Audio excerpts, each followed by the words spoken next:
Attention, please. I'm real happy. Wow, good. Good for you. Well, how are you? Good evening and welcome to the May 5th meeting of the City of Eugene's Budget Committee. My name is John Borofsky. I'm the chair. Welcome to all of those who are in attendance here at the library, those people watching on television, and anybody else who may be listening via internet. We have a fairly full schedule this evening. I'd like to make a few announcements before we get started. For anybody who's shown up and is interested in giving public testimony, because of the timing of some of the committee members and their ability to be here, we are putting the public testimony at 7 o'clock this evening. Hopefully that's not too much of a burden on anybody who came here expecting to testify at 5:30. But there will be interesting presentations that you can sit through and listen to, hopefully. Also, just another reminder regarding the microphones. Please speak clearly into them. Try not to rustle papers near them. And keep your BlackBerries and PDAs or iPhones away from them so that they don't interfere with the broadcast. We do have a member that's using hearing enhancement this evening, so that will help them to learn things. I'd also like to mention that we have received public comment electronically from several members of the community, and those have come to the individual members of the Budget Committee. I can't speak for anybody else, but I have read them and studied them, and I appreciate those who have come in. Also, there's been correspondence amongst the Budget Committee. I'd like to thank Raman and Shonda for some very poignant information that was sent to us and helping us make our decision processes a little bit more informed. Thank you very much for the input. That was very nice. With that, we are going to move on. Is there anybody else have anything else that they would like to say before we start the meeting and the scheduled agenda? Okay. The agenda is going to be put forward. We're going to start with Public Works, and that'll include Capitol Street and some parks. What we decided to do is let the department staff make their presentations before we go into question and answers. It's going to be broken up into different sections. So if you would keep tally of your questions that you would have for them. And I think what we'll do is we will take questions regarding to each individual section. So if Kurt is talking about streets first and then going on to parks and then going on to that, we'll do a round on streets. After all the presentations are done, we'll do a round of question and answers on the first section, second, and then third. So with that, I will turn the floor over to the Public Works Director, Kurt Corey. Hey, thank you, John. And always appreciate the opportunity to come in and visit about Public Works functions. I think as John indicated, I'll spend a few minutes here this evening giving you an update on the road fund. And I'll talk a little bit about some of our capital projects, more in review than in terms of a CIP presentation. After that, Johnny Medlin is here to give you a brief overview of the Parks and Open Space budget, particularly regarding O&M. After that, we'll have questions and be on target to wrap with this portion, hopefully by 10 minutes to 7 or so. So with that, start with a diagram that many of you have seen before, although it evolves over time. I simply have not found a better means of laying out the funding picture for transportation funding. So we won't refer this as a three-legged stool. We'll simply refer to it as three columns of funding for transportation system purposes, each separated to a degree in terms of the dedicated funding for each service. On the far right is the column of new construction. That is, a street doesn't exist today, or a facility for alternate modes doesn't exist, and it is then built. The budget for this column, as you recall, varies widely year to year. Most of that work is done through transportation SDCs. And in more recent years, the greater majority of it has been done through the development process, through publicly engineered private improvements. In the past year or so, we have had some investment projects also fit in this category. Crest Drive, the Maple Elmira project, and the Chad Drive and Old Coburg Road project, and then another non-street project I'll talk about a little bit later in the discussion. So on the far left of the chart is the operations and maintenance segment of what we do. Acknowledging that once a new facility is constructed, that there is periodic operations and maintenance required for that. This involves such things as crack sealing, traffic signs, street signs, striping, traffic signal operations and maintenance, the street lighting system, portion of the urban forestry program, landscape median maintenance, and similar activities. And in the budget document, these are all covered under Fund 131, that I more commonly refer to as the road fund. The budget for FY11 for these activities is about $9.8 million. The majority of that funding comes from the State Highway Trust Fund, including revenues through the Oregon Transportation Investment Act version 3, or otherwise known as OTIA 3, more commonly known generally as the state gas tax. The difference in this diagram for FY11 than versions you've seen before are a few, but significant in terms of what they mean. I think most significantly, we see the 2010 Jobs and Transportation Act. That's new revenue coming in as a result of the passage of House Bill 2001 by the 2009 legislature. The end result of House Bill 2001 is that the state gas tax will finally increase by 6 cents as of this coming January, which will be almost 20 years since the last increase. In addition to that, any of you who have relicensed your vehicle in the past 6 months or so will notice that that cost has risen. All of those revenues go into the State Highway Trust Fund and become shared in part with Oregon cities, and the City of Eugene's portion of that for FY11 is estimated at about $2 million. With the full rollout of the gas tax after the first of the year, we're thinking that that might generate as much as $3 million or so by FY12. The other difference on the chart this year is that there's no local gas tax component.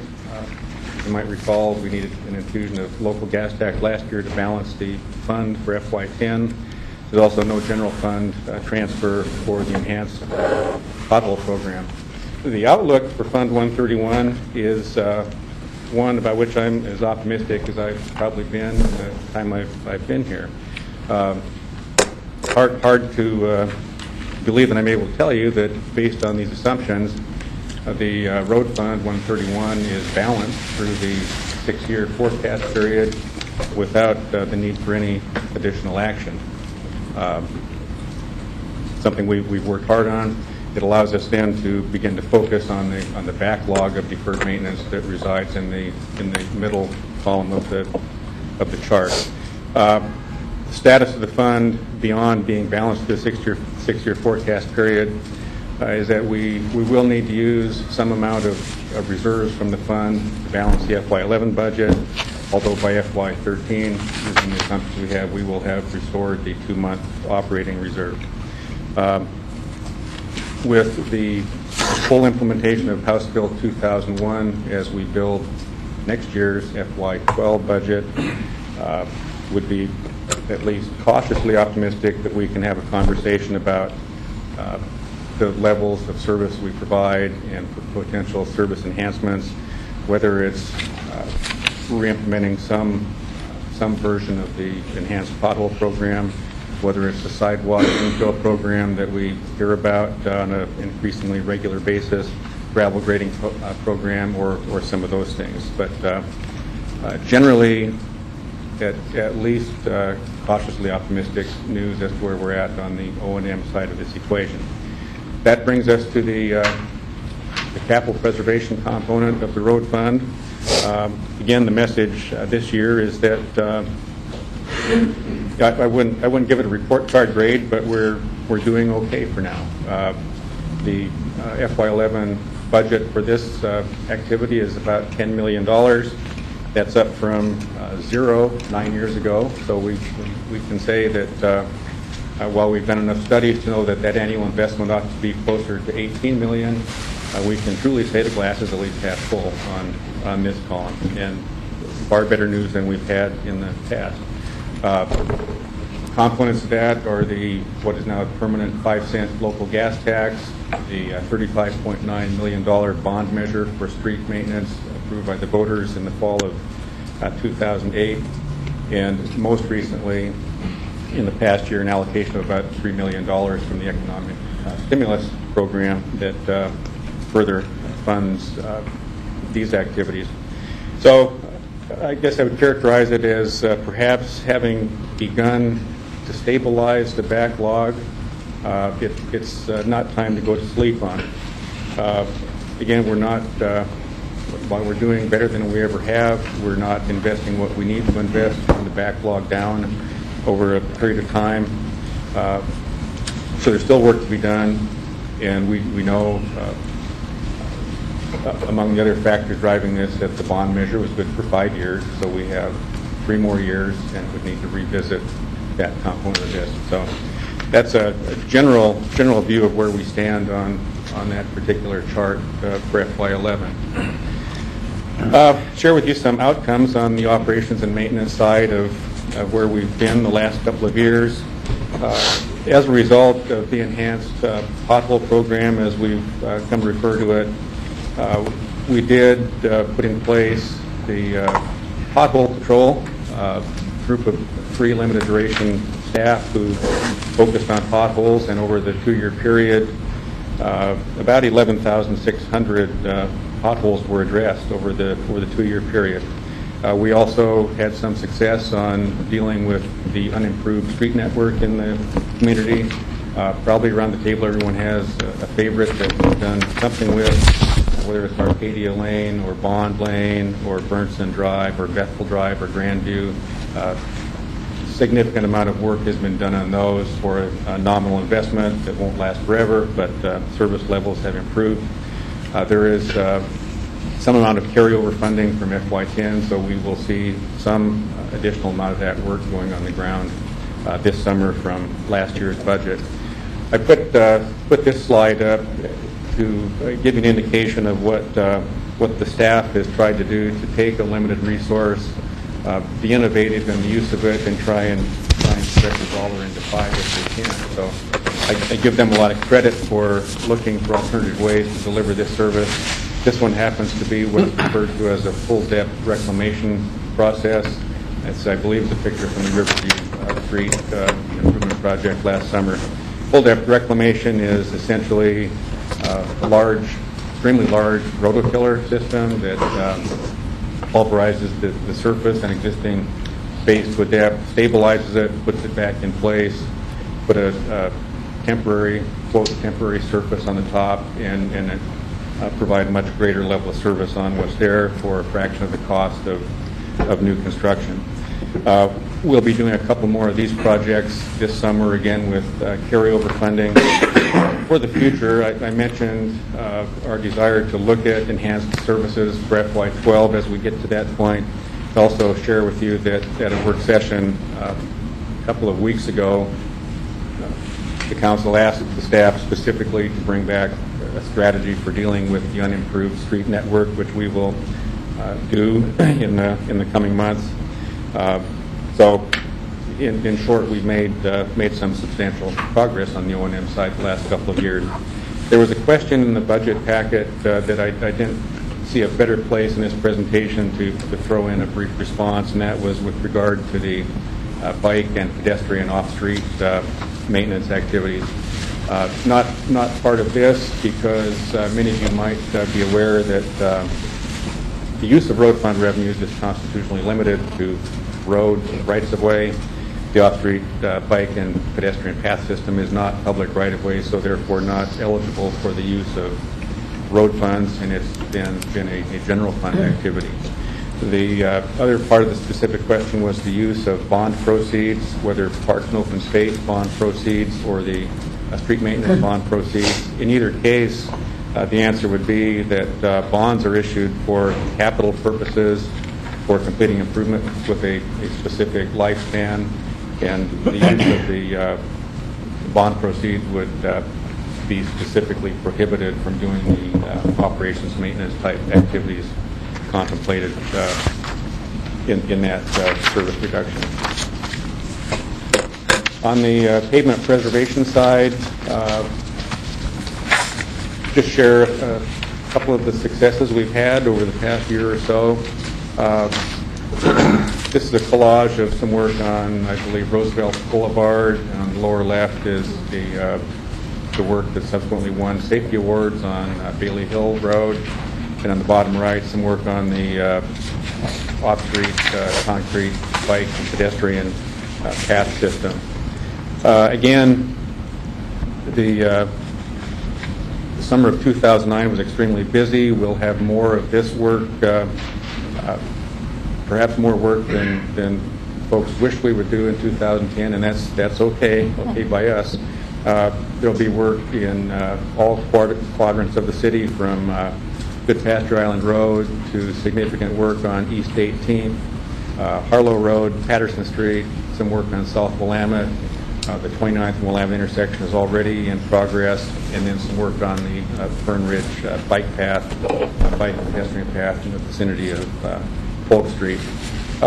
In terms of a comment on innovation in this area, it's not evident at first blush looking at the photos, but if you look at the upper right, you'll notice an element that's missing from a typical paving project is a lot of smoke and steam rising from the paving operation.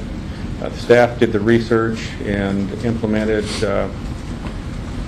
perhaps not groundbreaking proposal, but certainly new for Eugene and the region, the concept of warm mix asphalt.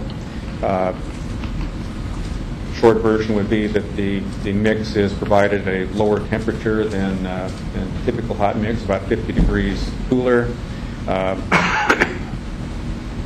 I won't go into the science of it, but I think the outcomes are that it requires less energy to prepare the mix. It requires less soil content to develop and place the mix.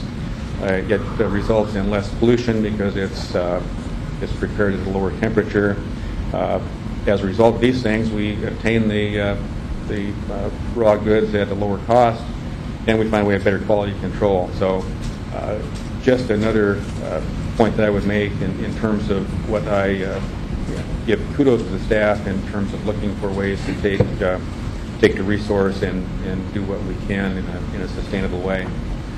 In terms of new capital transportation projects, this is a photo of the Delta Ponds Bridge arising from the Delta Ponds area out on Delta Highway. This is, in fact, a transportation capital project, but the local investment is very, very small. About a $6 million project funded almost entirely from economic stimulus and other federal transportation dollars. And for the record, dollars that would not have been available for any other purpose in Eugene. If we had not used the money for this project, some other community would have had it for a similar project.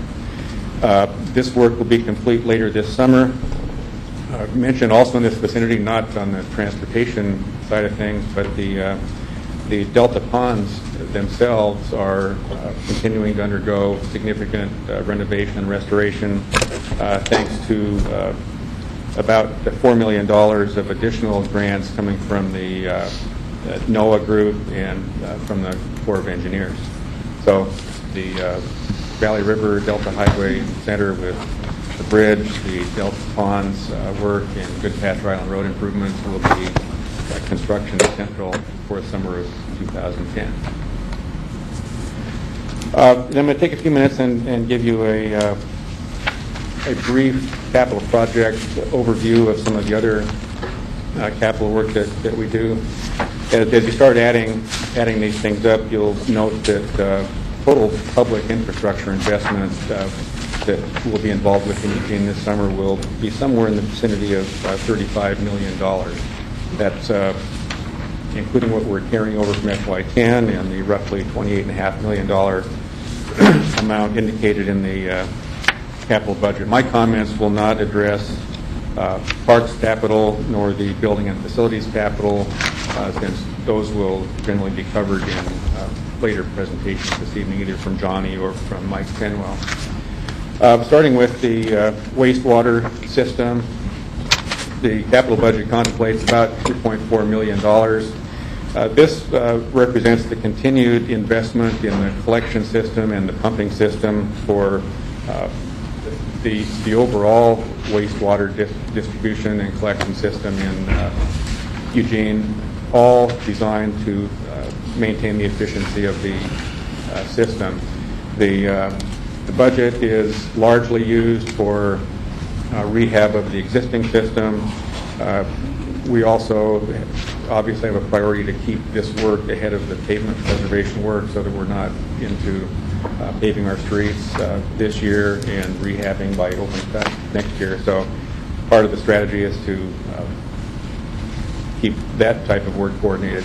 This particular photo, I think, demonstrates the opportunity to not necessarily open cut all of the underground pipeline systems for purposes of rehabilitation. This is an operation that simply slip lines the existing sewer lines. On the lower left, you'll see actual footage from one of our TV cameras from inspecting the lines. The water that you see coming in didn't come from someone's wastewater line. It's infiltration from groundwater. The overarching objective of the rehab program is to eliminate that infill and infiltration. Anything that gets in the system ends up at the treatment plant, and we then undergo the cost of treating what didn't need to be there. So it's an investment in efficiency that also saves money at the treatment end of the line. On the stormwater side, proposed FY11 capital budget is about $1.6 million. In large part, we are engaged in bank stabilization, general system rehab, and again, keeping ahead of the pavement preservation work. These are some photos of a recent water quality and habitat enhancement project along Abzon Creek in the vicinity of Fox Hollow. So we will see more of that type of work as we go through the summer. The Eugene Airport also has a number of projects quietly going on. The Eugene Airport. The biggest project this year is the overlay or rehabilitation of the main runway serving the airport, a project that will run in the end about $9.5 million. Thought I'd take this opportunity to point out that that work will be completed during the month of June. What's significant, I think, is that some of you may remember from past years the discussions of budgeting for and constructing the parallel runway at the airport. And what we had reported at that time was that the parallel runway was part and parcel of being able to do this project and keeping commercial airlines serving the city during the period of rehabilitation. So now we've come to that point 4 years later, so it's in fact working according to plan. Fairly short window to get this major work done, but commercial air service will simply be using the parallel runway during most of the month of June, while the longer main runway is under construction. There's also a new aircraft rescue and firefighting station nearing completion at the airport. It will be done in about August. I also think it's significant to point out that all of these types of construction projects and the jobs that they bring to the Eugene community are accomplished with, for the most part, a 5% local match. The rest coming through FAA earmarks or other federal aviation funding. And of the 5% match, it is all generated through the airport enterprise with no general fund component. And I would just take a minute to talk about some of the work that's been completed at the wastewater treatment plant. Just for the record, for those who might not be aware, the wastewater treatment plant is a regional facility shared in by Springfield, Eugene, and Lane County as partners in the Metro Wastewater Management Commission. So over the past 4 years or so, something on the order of $150 million of plant expansions and upgrades have been completed at the treatment plant. These projects are administered by the Springfield staff, and upon completion, under the agreement, the Eugene staff operates the facility upon completion. But we are true partners in the project. It's been a significant capital investment that's been made. It's part of the facilities plan update that contemplates providing capacity for the user partners through the year 2025. And as you can see, there are fairly large pieces of construction materials used on this job. And finally, the Terry McDonald slide. This is the Biocycle Farm in the vicinity of Highway 99 and Aubrey Lane. Put this in as, I suppose the message of innovation in wastewater treatment, if you will. The third and final phase of the poplar tree farm was planted last summer. We now have nearly 90,000 poplar trees planted on about 400 acres, plus or minus, at the Biocycle Farm. The goals of the tree farm are threefold at least. One is to have a secure, long-term, sustainable way to deal with biosolids that are generated through the wastewater treatment process, i.e. by depositing them on trees. Secondly, it allows us to use reclaimed wastewater for irrigation purposes. That helps us meet our thermal discharge requirements of what would otherwise become effluent to the outfall. And third, I always tell Terry this falls in the third place, but it is a goal, and that would be to create an economically viable agricultural operation through the poplar farm. First trees were planted, believe it or not, 6 years ago now. First harvest is scheduled for 2014. So that's what I have on this part of it. I'm going to turn it over to Johnny Medlin to cover the parts of the space aspect, and then we'll return for questions and answers. What's produced? You either check off the tournament bowl or you turn the bowl. Depending on the market. That's how you farms, which is crappy. Thank you for the opportunity to speak to you today. I thought about bringing a lot of nice slides of pretty park pictures and children playing and things of that nature, but thought comparing that to wastewater treatment plants and road preservation, I would probably send out the wrong message. So I hope you'll indulge me, but today I was just hoping to talk to you. And I suspect most of you know me and forgave my name. I'm Johnny Medlin. I've been with the City of Eugene now for the better part of 24 years. And the past 9 or so, I've been the director of the Parks and Open Space Division. I've received a number of questions that I'll try to get to within my presentation and a couple immediately after. But if you'll indulge me, what I want to do first is this year's budget is only a part of the Parks and Open Space story. And taking a cue from radio commentator Paul Harvey, I'd like to spend a little time talking to you about the rest of the story. Public support for Eugene Parks and Open Space and Recreation Systems has always been incredible. And I think that is especially true when you look at the capital funding that has been made available to us in the past decade or so. We have seen a passage of a $25 million GO bond for Parks and Recreation in 1998. We saw a $27 million Parks and Recreation GO bond in 2006. In addition, we received over $15 million of Parks SDC for capital development and another $1 million or so in grants and donations. This totals over $68 million of capital funding that's went into the Parks and Recreation system in just a little over 12 years. To date, approximately $53 million of these funds have been spent renovating existing park and recreation facilities or developing new ones. I'm going to try to keep my presentation within the time frame allowed here, so I'm going to limit my comments here to just those outdoor general fund facilities that are under the jurisdiction of the Parks and Open Space Division.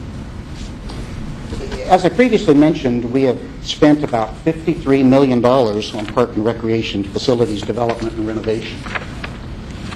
Subtracting out the $13 million or so that went to the renovation of Amazon Pool and to fund our portion of the 10 synthetic turf ball fields that went on school district properties, both Bethel and 4J, that leaves us about $40 million that has been spent on park facilities on city property that is the jurisdiction of the Parks and Open Space Division to operate and maintain. O&M. I'm going to say O&M a lot in this presentation. It should be noted that we still have approximately $15 million left to spend from the 2006 Parks and Recreation bond, most of which is restricted by the bond language itself to the acquisition of additional park land. As I said, the community has been incredibly supportive of additions to our Parks and Open Space system. However, these additions represent a significant increase in O&M needs. You could say from a park O&M perspective that the community is killing us with kindness. I'd like to take a moment to talk about the public O&M funding that we've been able to provide for these new assets. In the early 2000s, $500,000 of general fund was approved specifically to provide for O&M needs for those facilities brought on by the 1998 bond. Unfortunately, pretty much at the same time in the early 2000s, we had budget problems, and 200 of that 500 was subsequently cut to help manage and meet general fund shortfalls. 5 up, 2 down. In fiscal year 07, an additional $200,000 was appropriated for Parks O&M. Gets us back to 5. Of note, in fiscal year 08, $130,000 of general fund was approved to provide reimbursement funding for school districts 4J and Bethel for the O&M costs, our half, for those synthetic turf fields that were placed on the school district properties. I'm very thrilled about that. It's not facilities that we're responsible to maintain, but those are incredibly important recreation facilities, and I certainly wouldn't have wanted to have the conversation with Bethel and 4J that we built them and now we can't pay our half. But since those facilities are not on city property and not under our jurisdiction to maintain, I took those out of these totals. So to help meet the budget shortfalls in fiscal year 10, Park and Open Space Division's general fund reduction was approximately $175,000. This year, our general fund reduction is approximately another $290,000. If you followed the math of these ups and downs I just mentioned, it's interesting to note that the net gain for Parks and Open Space O&M funding dedicated to new facilities that we brought online in the last decade is approximately $35,000. If you further subtract from that the increased cost in utilities we've just had since 2004 of $30,000 a year, you end up with what I find is an interesting picture. That picture being that the resources we have now for operating and maintaining our park infrastructure is really approximately the same as what we had 12 years ago before we started the capital campaign and adding $40 million of assets. It may help to compare facilities we had in 98 with what we have now. In 98, we had 12 community parks. Now we have 13. We added Bethel. We had 27 neighborhood parks. Now we have 44. We had 50 miles of developed trails. Now we have 52. 45 grass sports fields. Now we have 46. We had 338 acres of developed parkland. Now we have 393. That's 55 extra developed acres. We had 1,227 acres of natural area parkland. Now we have 1,997. That's 770 acre increase. So you might ask, with the O&M funding being so close to what we had before we did the capital development, how do we keep up with the needs of our significantly larger open park and open space system? The answer to that currently is we're really not. That's pretty much the darker side of my budget story, so let me talk a moment about the brighter side. Getting this new parkland and facilities brought on board took time. So many of the facilities that I just listed are really fairly new, brought in the mid or the latter part of the last decade, and are still what I'll call new and shiny. While there are immediate operations costs to a new park, for instance, you put the park there, if there's a restroom, you've got to maintain it. If there's garbage, you've got to pick it up. You've got to do the cleaning. But the maintenance needs, those things, fixing or preventative maintenance, taking care of wear and tear before things break, typically on a new park, brand new facility, you don't have to do those so quick. So a lot of these facilities that have been brought on board or renovated are still new and shiny, so they're not costing as much as what they will. Early in their life cycle, they're cheaper. Later in their life cycle, they're going to cost us a bunch more. Of course, the new and shiny has started wearing off of those facilities that we built in the early part of the last decade, in the 2000s. Another positive factor is that in our use of volunteers, it has greatly increased over the past decade. Currently, we had over 12,000 hours volunteered in calendar year 2009. And that's at a value to us of about $250,000. 12,000 hours, that's a lot of hours. This included both individuals, groups, organizations, and it ranged from specific park projects to things like adopt-a-parks and other maintenance type of activities. We work very hard with our volunteers to really get them to do work that we feel that we need to have done and that we don't have the funding to do. I believe we have the most comprehensive volunteer program within the city. Some might argue with me on that, but I'm going to say it anyway. We have 4 full-time volunteer coordinators. We have a tie to the Eugene Parks Foundation, and we also manage the implementation of all the neighborhood matching grants. There are no cuts proposed for any of our volunteer programs. What? Another positive is our use of partnerships with groups such as the Friends of Hendricks Park, the Oregon Trackmasters, the school districts, the BLM, the Eugene Park Foundation, the Eugene Tree Foundation, Long Tom Watershed Council, the Nature Conservancy, and I could name a half a dozen more. These partnerships have brought in resources where their goals and ours have a nexus, and for specific project areas, they've helped us either do projects or renovate areas, which has, in the short term, again, brought the new and shiny back to certain things that has helped us carry on to where we are today. We have postponed indefinitely the development of new high park O&M infrastructure, which would add to our inventory. Examples would include postponing construction of Creekside, Ferndale, Grasshopper Meadows. These are all neighborhood parks. This is part of our capital program. Instead, we're trying to direct our available capital funds to those renovation projects of existing facilities that hopefully will allow our available O&M dollars to go farther. Examples of this would be things like the replacement of the irrigation system at Alton Baker Park, or working with our partners to replace the neighborhood wading pools with spray play facilities. The logic here being, if we can't afford to maintain our current list of facilities, then perhaps we should move a little slower on adding new capital facilities, high-maintenance facilities, to our inventory. We've also been deferring maintenance activities where we can, and instead using that funding to keep the full range of park services going. I'm going to give a little analogy here. What I think that we're doing is like we have bought a new car to add to the cars we already own.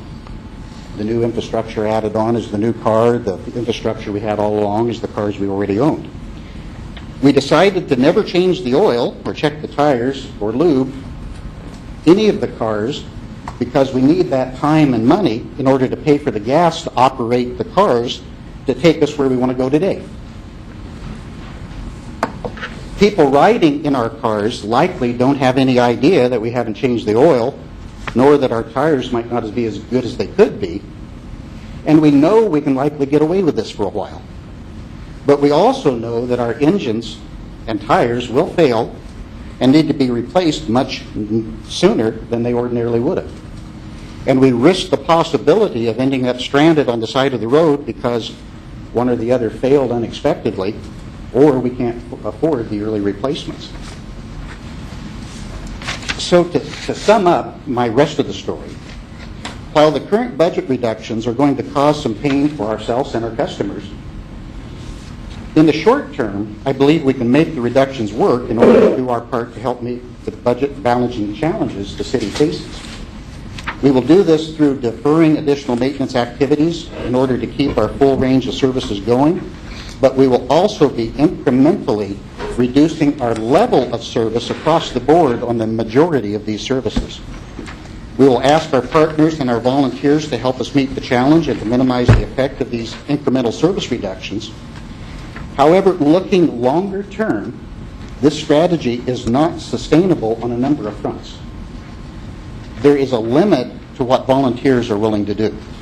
For instance, it's much easier to get volunteers for a specific project than it has been to keep them interested in things like Adopt a Park or other maintenance-oriented activities. Also, I think there's a limit on how much volunteer support we can generate. Our budget strategies depend on our ability to obtain that additional volunteer support, and that's what we're going to try to do. I'm optimistic that we can do that, and we can obtain the additional volunteer support, because I don't think we've yet reached the limit and people will step forward for the park system. But I'm also worried, because I'm not sure just where that limit is or how close we are to it. Another concern is our partners that have been so helpful in helping us meet the gap out in the community are also facing resource reductions of their own. We will continue to work with them to maximize where our joint interests can provide opportunities, but we need to understand that many of our partners are having budget problems in the recession similar to the ones we have, and in some cases may not be able to even help us as much as they have in the past. Finally, the problems and future costs that we are pushing out into the future due to our deferred maintenance from all of our older park infrastructure, as well as the increasing requirements caused by the new and shiny wearing off of this $40 million of new assets we put on the ground, is going to come home to roost in the next few years, and we'll have to figure out some manner and some way to deal with it. So that's the end of my presentation. I do have a few questions that was sent in that I'll try to answer now.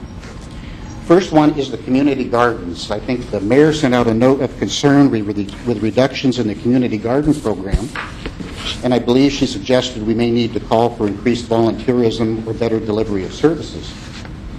And both what I said earlier about volunteers, I fully agree that volunteers are part of our solution. Our strategy for both the community gardens and for the dog parks is to find a way to make both of these programs self-sustaining. In the case of the community gardens, we were subsidizing that program last year by 2/3. For the dog parks, it was 100% subsidy.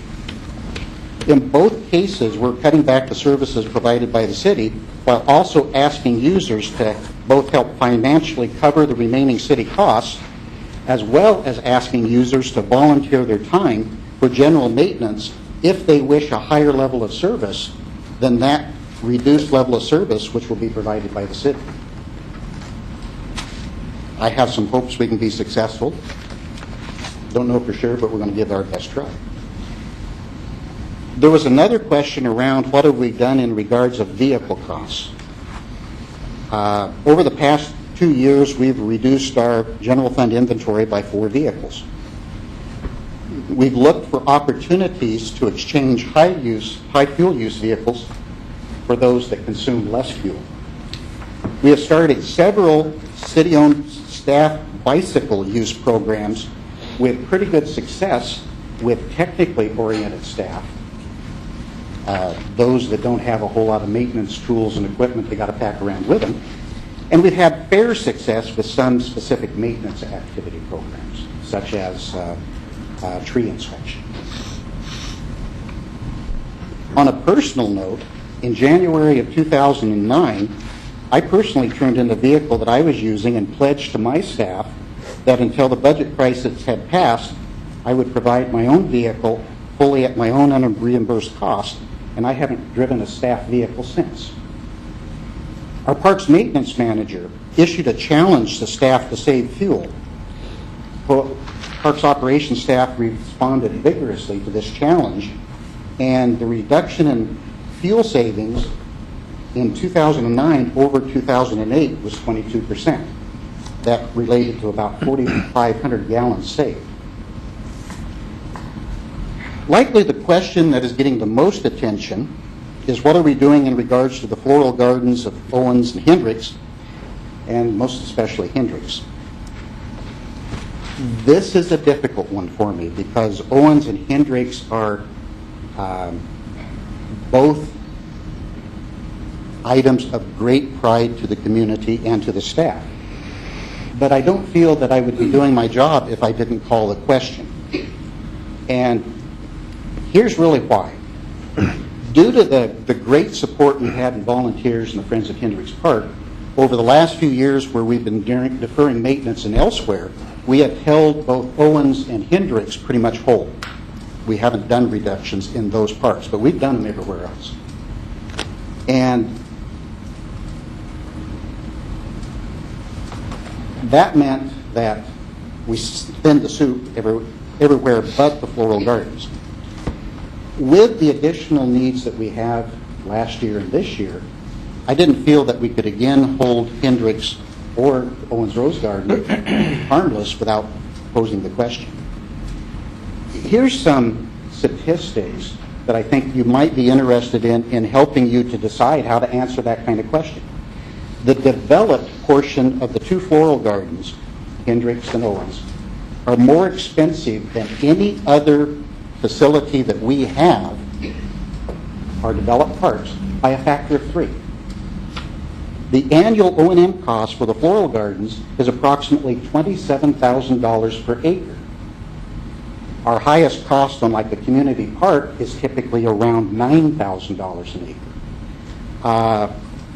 Some further comparisons, an acre along an open waterway is about $1,800 an acre. An acre on the ridgeline system is about $300. An acre of wetland about $700. Last year, approximately 10% of the entire proposed general fund budget went into Hendricks and Owens, which together is about 20 acres of parks, which compared with our remaining general fund acreage, that's in the neighborhood of 2,600 acres. These parks are very loved, they're very beautiful, and they're very expensive. In FY10, there are 6 general fund gardeners and park specialists dedicated to 2 floral gardens, 3 each. What we're proposing in this budget is 2 of those positions would be eliminated along with approximately $40,000 of maintenance funding as well as the Hendricks Park Forest Management contract. And I think we should, and I'll get to it, but separate in your minds the formal gardens from the more natural areas of Hendricks. They're two very, very different things. What our plan is the current 3 people at Hendricks staff will continue to perform the maintenance duties there, but in addition, they will be taking on new responsibilities for some of the nearby parks within the area. In Owens, we're going to reduce that to 1 FTE on site that is going to be primarily responsible for cultural practices of rose management. Please don't ask me what that is. I'd have to get the gardener in to tell you. But in general, both of these parks are going to end up being managed more like a general service park, a community park, or a neighborhood park versus quite as much attention as they've had in the past. What we anticipate the look is going to be a less formal or professional look of the garden. The plants will flower less, and we'll have lower quantity and quality of those flowers. Also at Hendricks, for efficiency of providing services, we're going to do a transfer of responsibility of the forested natural area away from our garden staff, which has been historically, and we're going to move that responsibility to our natural resources staff, who's responsible for all of our other ridgeline trail and similar features, trying to get some uniformity in that, and that also takes a little bit of the load off of the Hendricks staff. Regarding the Hendricks Park Forest Management Plan contractor, I fully acknowledge the value this contractor has provided in both natural resources-oriented consulting at Hendricks Park and also with the help this contractor does with volunteer activities. Really, the only difficulty that I have here is continuing to contract with an outside contractor to provide specific services at Hendricks when we do have that staff capability in-house, both on the natural resources crew and with the volunteer coordinators. And we're also laying off people. So keeping a contractor on board when we're laying off people personally poses me a problem. Now, if we take on the activities of Hendricks forested area and the volunteer programs and put them in with the other staff who, as I said, we did no cuts in the volunteer programs, but we're very busy, I do suspect that it'll be a strain of keeping up the same amount of attention, particularly since our natural resources staff and our volunteer staff are looking at our full system, whereas the Hendricks contractor was only looking at Hendricks.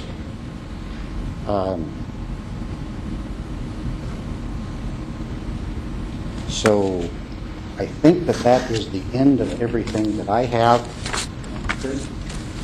I think it's rounds of questions. I believe so. Thank you both for your presentations. Since we've got Johnny here and he was fresh in our minds, why don't we start with the Parks one, and we'll open it up for questions. Terry. Johnny, one of the things that we know is a good community resource is the Master Gardener program for Extension. To what degree do you coordinate with them for volunteers?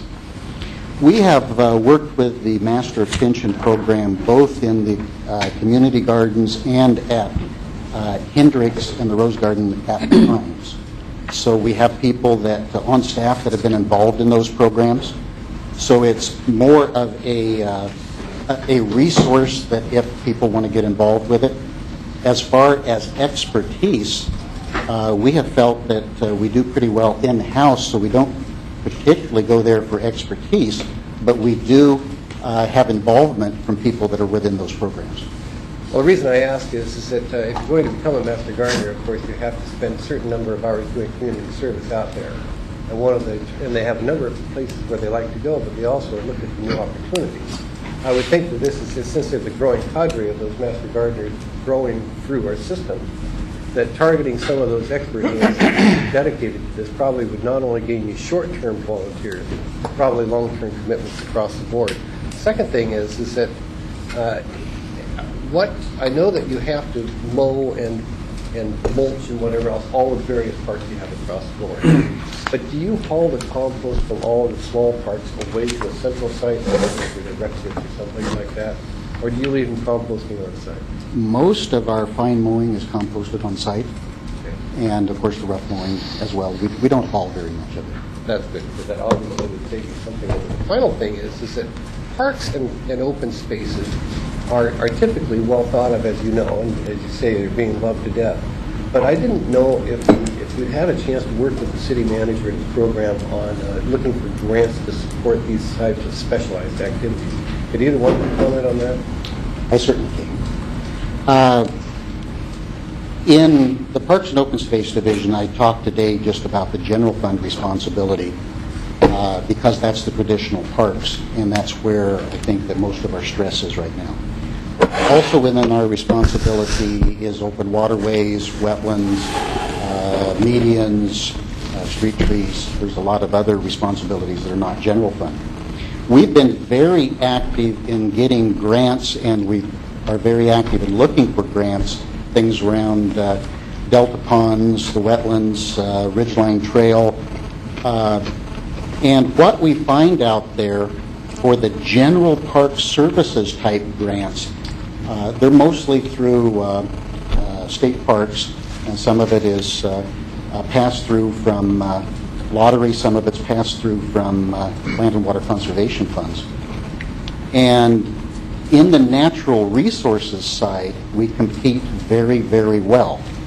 And there's actually quite a bit more money out there in the natural resources side than we found in the traditional park side or park maintenance.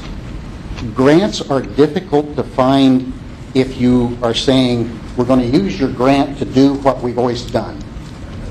Grants are more for, and where we've been successful in general fund grants, or like the stimulus money I mentioned where we built a ribbon trail.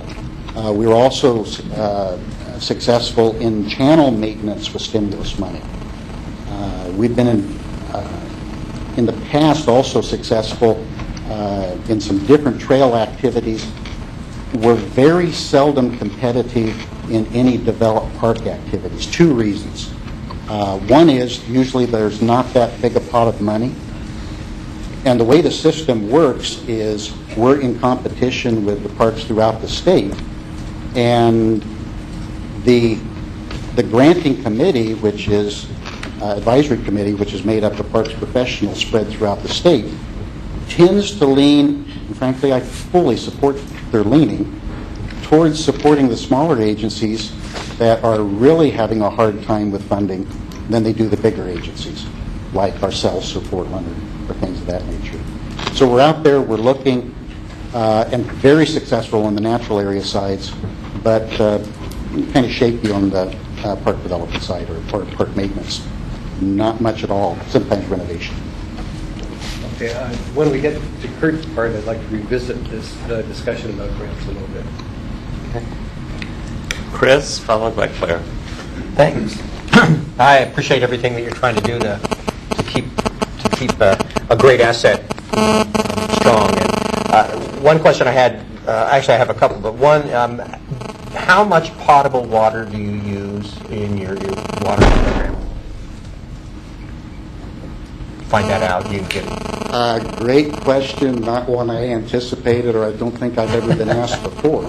You're aware that we use the MaxiCon system? Right. That's why I was wondering, what's your balance of potable water versus other sources? Okay, how much potable versus other sources? Because there's a cost factor there. And one thing is reducing water using potable water, which saves money, cuts back on mowing because the grass is not growing as much. Grass being the way it is, grass always comes back. It looks ugly, but it always comes back. But that's, neither here nor there. Except that I might disagree with you slightly on that. It may take time, but it will usually come back. We found this out when we did the reductions in the 90s, that part of our strategies was going brown out of parks. And we found, to our belief, that was a very bad strategy. Two things happened. When you stopped watering developed turf, you've got the invasives coming in and taking over, then you have to do something pretty dramatic to get rid of those. Okay. Bad word, chemical, or, starting from scratch.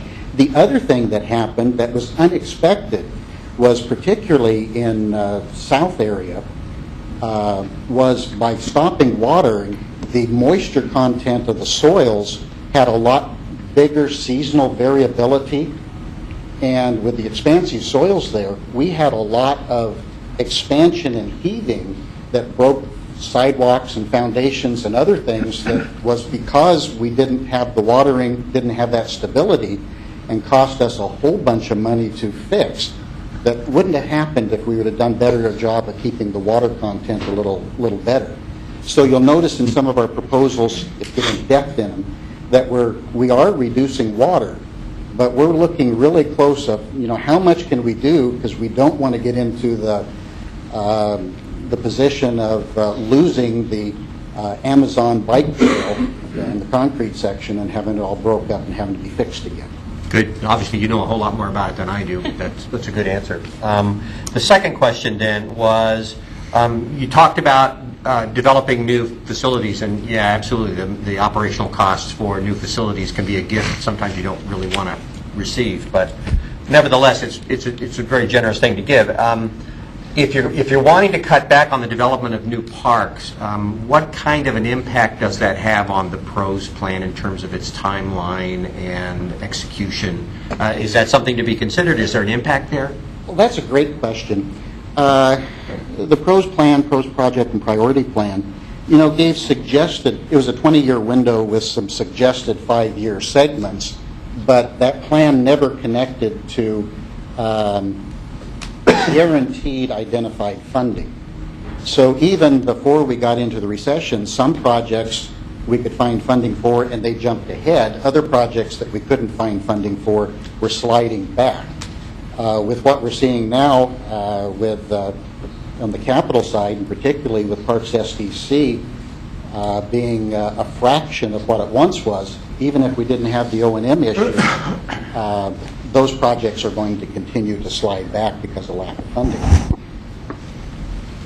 So they won't meet the timetables, but I don't think that there was ever a hard expectation that everything was going to happen within those 5-year windows. Now, certainly there's some people out there that aren't happy that we're not doing Creekside or Ferndale or Grasshopper, but You don't think it will be sufficient to trigger a revision of the PROS plan other than just its normal update cycle? well, that's an interesting question. I think that the priorities within the plan are still valid as the funding tap gets turned back on. I think the policy question becomes if the capital funding gets turned back on and the O&M doesn't, we have a disparity that we're going to have to deal with in some manner. But as far as the plan stability, I don't know that I really see that generates the need for an update. Typically, the need for an update is more of a ground swelling or a cumulative change in desire of the community of direction of you're going for the type of facilities. And I haven't seen that yet. Okay. I was just curious if this represented a significant enough shift in thinking on the development of parks that it might have an impact on some of the documents we work off of, but it may be that it's not there yet. We haven't seen that. I suspect the community will be the one that'll tell us that. Thank you. Claire, followed by Betty. So, hi. Well, thank you for your presentation, and thank you also for the leadership and personal sacrifice you mentioned of giving up your city vehicle. And I assume you probably travel around the city a lot to different locations, so I do appreciate that. So my first question is pretty small. I'm just wondering if you thought through this idea of the voluntary dog park fee and how that would be collected. That was my question. We have had very extensive conversations and looking at how other organizations are trying to do it. And the struggle with it is if you make it a fee, then you have to do something to try to enforce that, or some structure to collect it. And we didn't find a good opportunity to do that. Probably the best opportunity is if you can do something global, something attached to, say, a dog license fee or something of that nature. But as we kind of suspected, that issue was complicated enough already that going down that path probably wasn't a good one for us to go. And the dog park people are fairly passionate, and the idea came up of saying, okay, if we can talk to the dog park people and say, this year is a bridge, but we think that the dog parks are at risk to some degree, and can we start something voluntary, positive instead of negative? Parks likes positive things better than like negative. Just much more friendly, we get less complaints. Can we do something like that, and can we make it successful?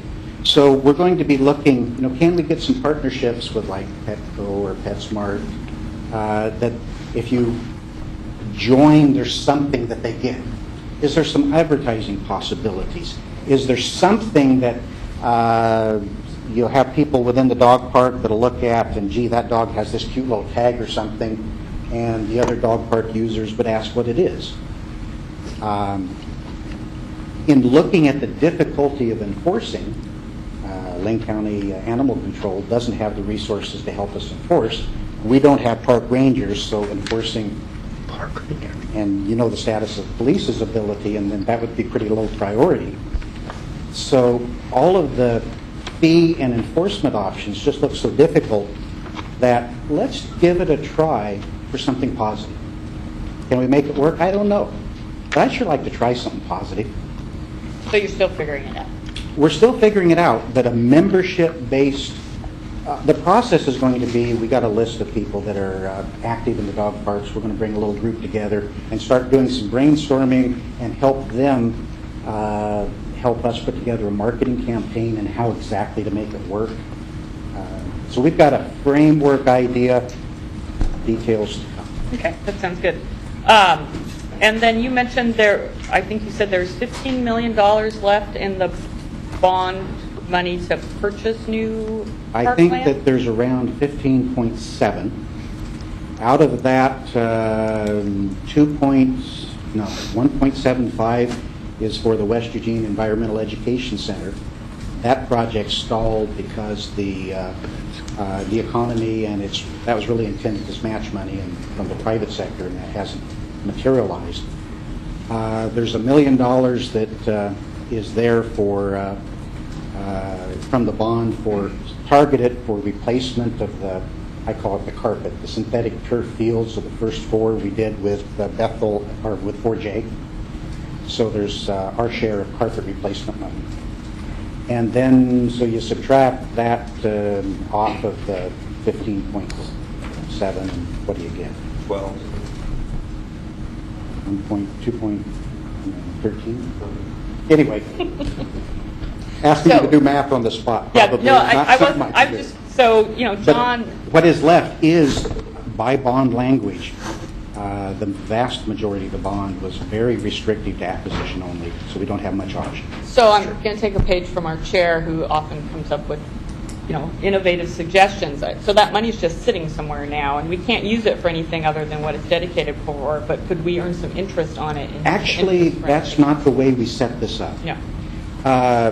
Acquisition is very sporadic, so we know we have our targets, but since we're in a willing seller program across the board for parks, I might want to buy a piece of land that you own, and that might be the piece I have to have, but unless you want to sell it, I can't get it.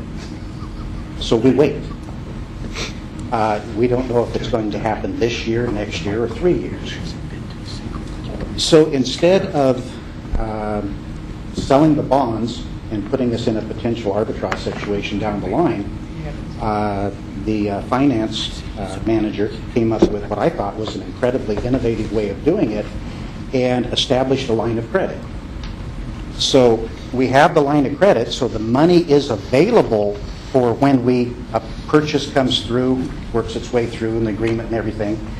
And so we use the line of credit to buy the parcel, and then we will sell bonds afterwards. So there's really not any time for it to gain interest, but we also don't get into an arbitrage situation. Which is illegal. Good idea. Okay. Betty and then Mary Ann. Thank you. First, I want to congratulate you on not deciding not to water. I observed what happened in the 90s when there was no watering, and I observed that it was going to cost a lot more money than water would have cost. I was going to ask about the 15 million plus. That is available to purchase the rest of the Amazon headwaters if it's for sale, isn't it? I think that that's really more of a question for the attorneys, because we had categories of what the money was for, and we've actually expended for the natural area category. We've done more on the ridgeline than we anticipated doing, and the amount that's left in the natural area category is even a bit less than what we talked about with the council when we were developing the bond for the riverfront acquisition up in the Santa Clara area. So the ability to move money around outside the categories is really not a question I can answer. Because I remember most of it was for natural areas. That was the intention of the council at the time we put it on the ballot. Yeah, I don't remember the breakdown, but we have spent the amount for natural areas to about, I think, 2 million of it that's left is for natural areas, a little less than that was pointed towards Santa Clara. Where we haven't spent the money that was in the categories is around, we have some on community parks we have some left, and we have probably the majority of it was on neighborhood parks. And another question, do you still, in 79, I remember that there was an ad or article or something asking people to go to Hendricks Park and remove the dead rhodey blooms. And I remember volunteering for that. There were a lot of people there one day. Do you still do that sort of thing? There's a lot of volunteer work that happens at Hendricks. I know this in the was one garden and the particular other. day, I mean. That, And, well, we promote those activities. Do I remember us doing a specific rhodey heading day? I don't myself dead heading, recall. that's what it is, isn't it? I thought that worked really well. It was because it was like a big party. Thank you. A deadhead That's all. party. Yeah, it's a deadhead party. Dead. There were no refreshments, though. Mary Ann and then Joe. Yes, in considering Hendricks Park and the Rose Gardens, do you acknowledge that Hendricks Park is not just one of many city parks? It is historical, and it is a very large park in the middle of an urban area, and many people from all over the city. It's an attraction on all the folders and guides that you get to the city. It's not just a park. It's a special park, and I think it does need certain attention. Now, I admire the idea of not using contract people, but what I wonder is if the $14,000 part-time coordinator on contract, and I think you won't have the same kind of volunteering that you have without that regular, every week coming there, without this coordinator, and I'm wondering, you talk about integrating the services, I don't object to that, but I'm wondering if that will happen. Will we have somebody regularly at Hendricks Park? Because volunteers don't keep volunteering without certain kinds of personal contact and reward. Oh, it's care and feeding of the volunteers. And so that park has a lot of volunteers because the community that saw the park deteriorating began to get active. And I brought the forest management plan, which the city paid for, and it's a beautiful plan. The park contains its natural areas, and that's another question I wanted to ask, because the rhododendron part is a separate part in a sense. with the natural areas and the kind of wilderness-like areas with all these various species of plants and animals and so forth, it's very unique. Will that get attention if we don't use the 30,000 for a contracted staff? You talked about you could use it in-house. Can we have that done so that this part does, it is a little different? So, answer, please. I should have been writing down because I think you had about 4 questions in there. There were. Would I agree that Hendricks is unique and special? Oh, certainly I would. But at the same time, if you bring a group of people in here, you're going to have people that says Spencer View is unique and special. You're going to have different people that say Skinner's is unique and special. You're going to have people that say Owens is unique and special. You're going to have people that says Monroe Park, little neighborhood park, or Bramblewood. It's really a judgment call, and most of our park facilities are loved by the people that frequent them. So I don't think that if you're asking me to put one on a pedestal on another, I think I'm going to disappoint you because I don't think I'll go there. I get so many requests for different things for different parks from a wide variety of people that putting one above another right now, I think that's more of the policy. It's not one above perhaps. another. It's what the park means to the people from all over the county and actually the state visit this attractive part of Eugene. And your own, it has some special things like the amount of various plants and animals that you aren't finding anywhere else. So I'm not suggesting that you don't do that. You want to know, you blow the whistle on half an hour, other people talk. So anyway, I'm just suggesting that there is something unique about that park. And you might want to consider that in continuing to do whatever you're going to do. Thank you. We are approaching 10 minutes to 7. We have a lot still on the agenda. What I think I'm going to do, we have a few more people signed up for this. I'm going to continue the discussion until 7. We'll do our public comment, and then we'll take our break. So that's the way we'll keep going. We'll go on with Johnny. But we'll stop discussion a few minutes before 7, and then public comment, and then take a break. And then we'll come back to Kurt. So facilities is going to get pushed back a little bit. Joe, followed by Alan. Hey, Johnny, you had referenced a expansion of the various parks and open spaces from 98 to 2010, 27 to 44, 50 to 52. Do you mind just recapping those real quick again? Sure. And just the categories, that's okay, Johnny, just the categories. We added one community park, and that's Bethel Community. We added 17 neighborhood parks that took us from 27 to 44. We added 2 miles of developed trails, that's jogging trails, Ridgeline Trail developed. 1 grass sports field.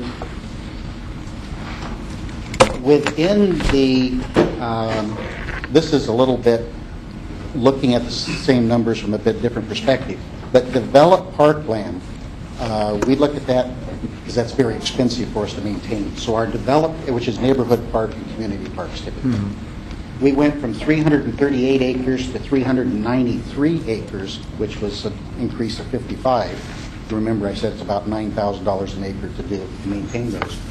Natural areas, we went from 1227 to 1997. 1227 to 1997, 770 additional acres. And then the sports parks, we added 3. Now, this isn't the synthetic fields. This would be the support more park-like facilities, the restroom, skateboard park, the playground that we put in at Cal Young and Church Hill, some facilities at Shelby. Any usage stats on those various parks and open spaces? Or utilization? We did some in the pros plan, but that would be back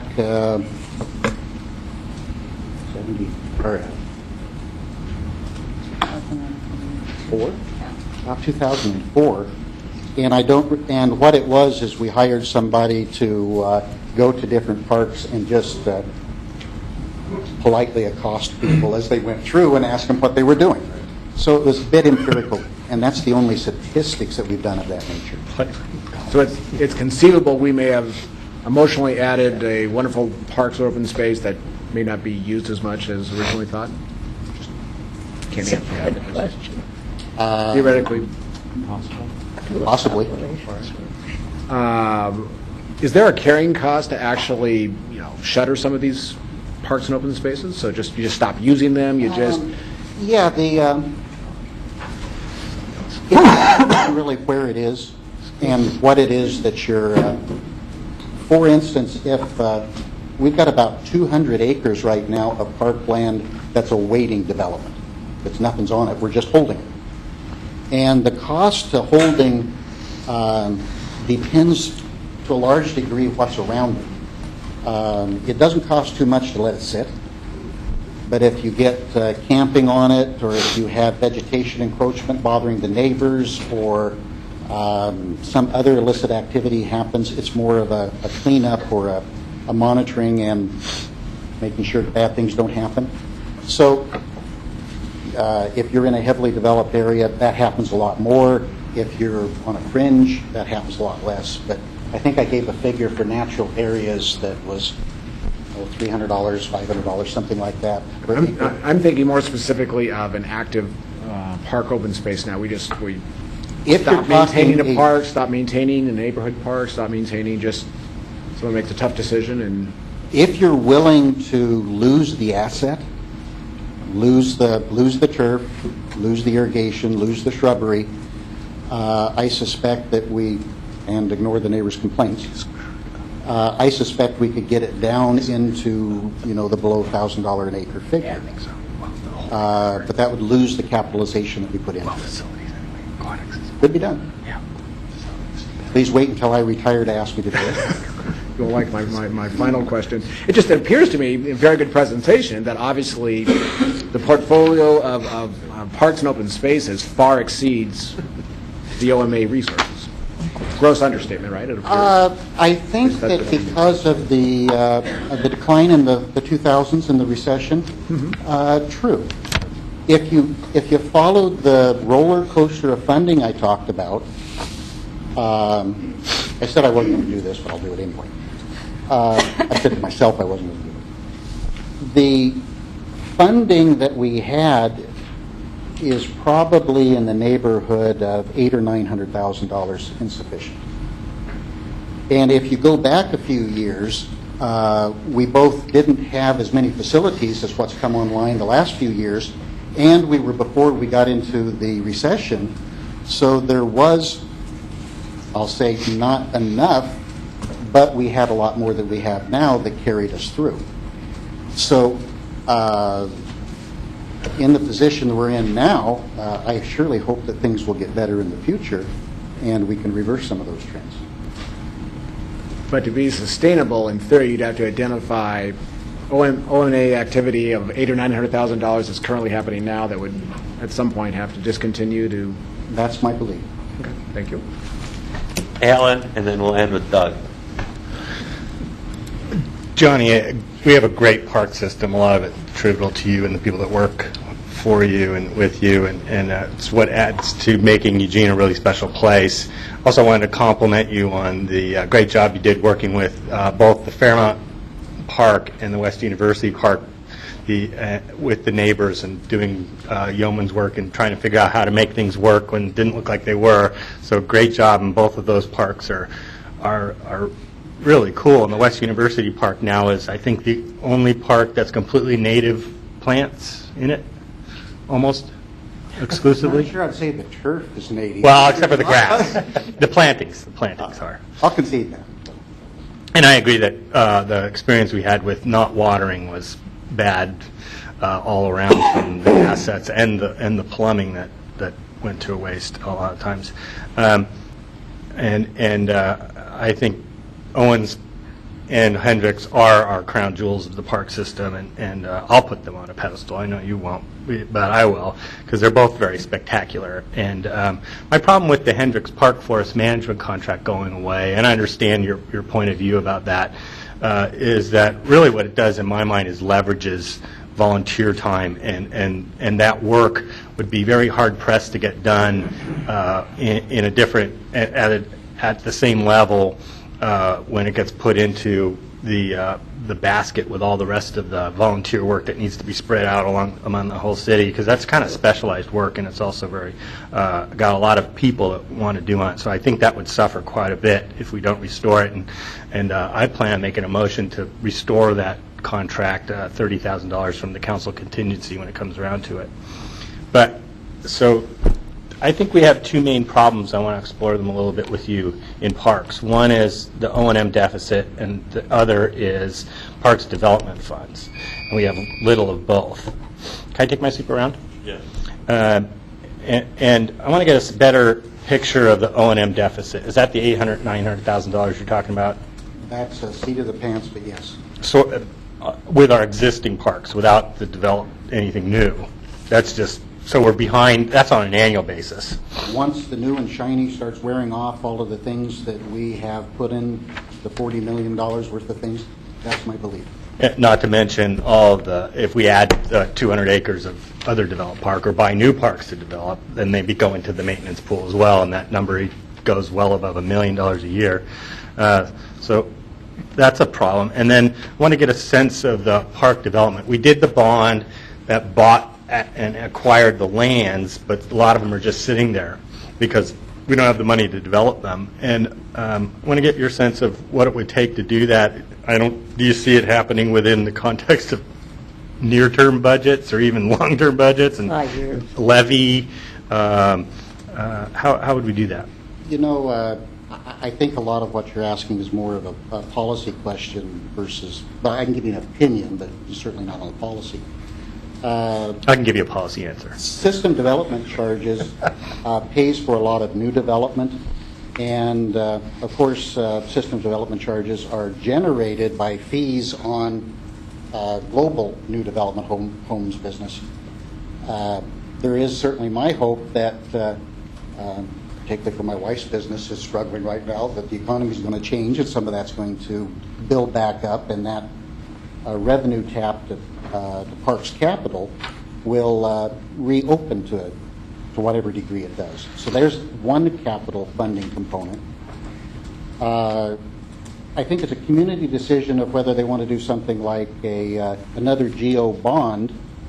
I'll take my 2 cents. I hope if you do another one, you give a lot more consideration to renovation projects than we did in the last one, because the new and shiny drops our maintenance costs, and we can use that on things that aren't new and shiny. A levy discussion, of course, you know what that's all about, and that can certainly go for O&M. Any of the, I think the group that was John put together on looking at new revenue strategies, there's lots of different possibilities.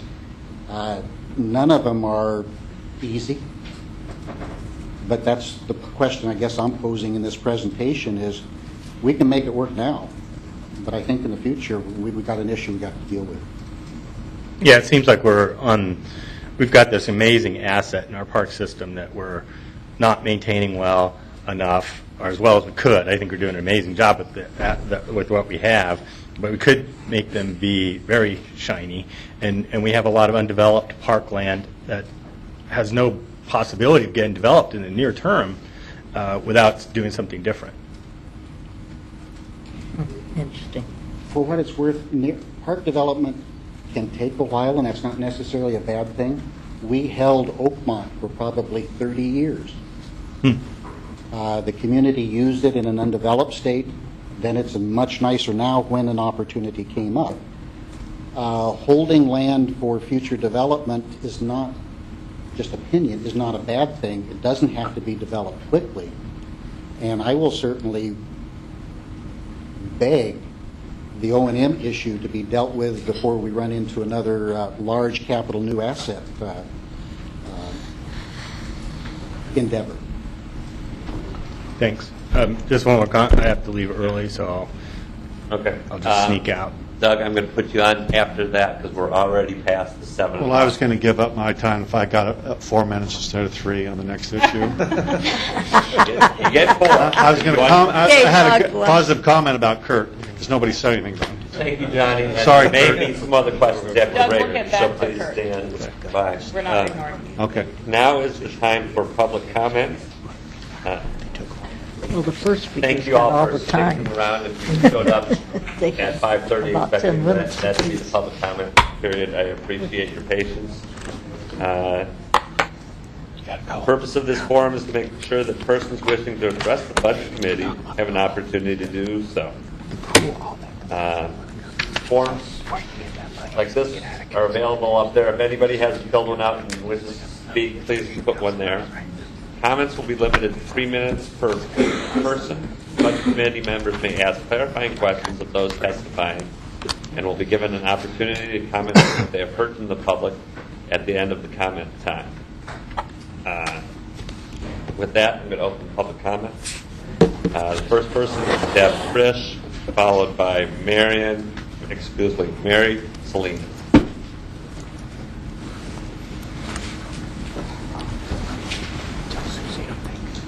Your horrendous time management here and disrespect for the community is sort of a metaphor for your incompetence and cost ineffectiveness. On Monday, I spoke to you about 2 subtypes of pathological financial decision-making by the City of Eugene. One was cost ineffective prioritization. My example was that it was perverse that the city cannot find $200,000 to support Lane County Animal Reg, but it gives Jeff Matthews a blank check to charge the city $350 an hour to file frivolous, fraudulent motions in the United States District Court of Oregon, case 09CV06126, TC, Frisch versus City of Eugene, Judd Warden and Dan Long.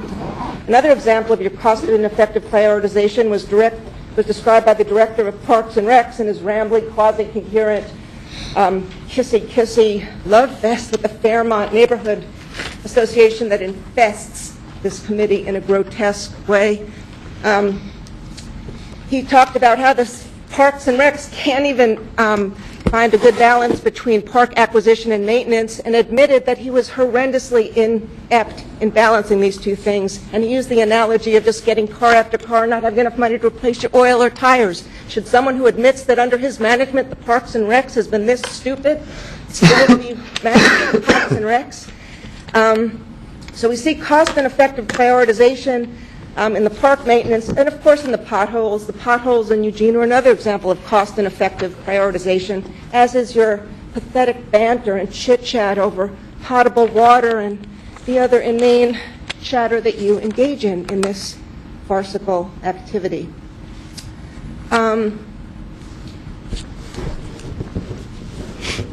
I would like to end early as a sign of protest against the disgusting sexism exhibited by Mr. Borowski last week on Monday by cutting me off and letting Zach to ramble for 15 seconds after his time when I was trying to share my feelings about the tragedy in Louisiana and the dolphins and porpoises that die. And I'm so sorry you were so much more interested in listening to Zach than, do I have another minute? Jesus Christ.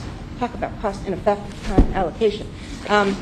So the escalating crisis in Louisiana might affect our ecosystem soon, and I would hope that some people take time out from these fascinating chit-chats about potable water and pay attention to the news that 1 million gallons of oil a day are leaking into the Gulf of Mexico, and this is a catastrophic event, and BP Oil, who caused it, should not be in charge of cleanup, which is what the Coast Guard and NOAA are allowing. It would be like allowing Al-Qaeda to do the first responding at the World Trade Center, and you should be outraged that BP is in charge of cleanup, and you should call your senators and call your congresspeople and express your outrage. It's a good thing Obama was not president on September 11th, or else Al-Qaeda would have been in charge of the rescue. And thank you for listening to me. Good night and good luck. Thank you. Mary Salinas, followed by John Morardi. Hello, my name is Mary Salinas.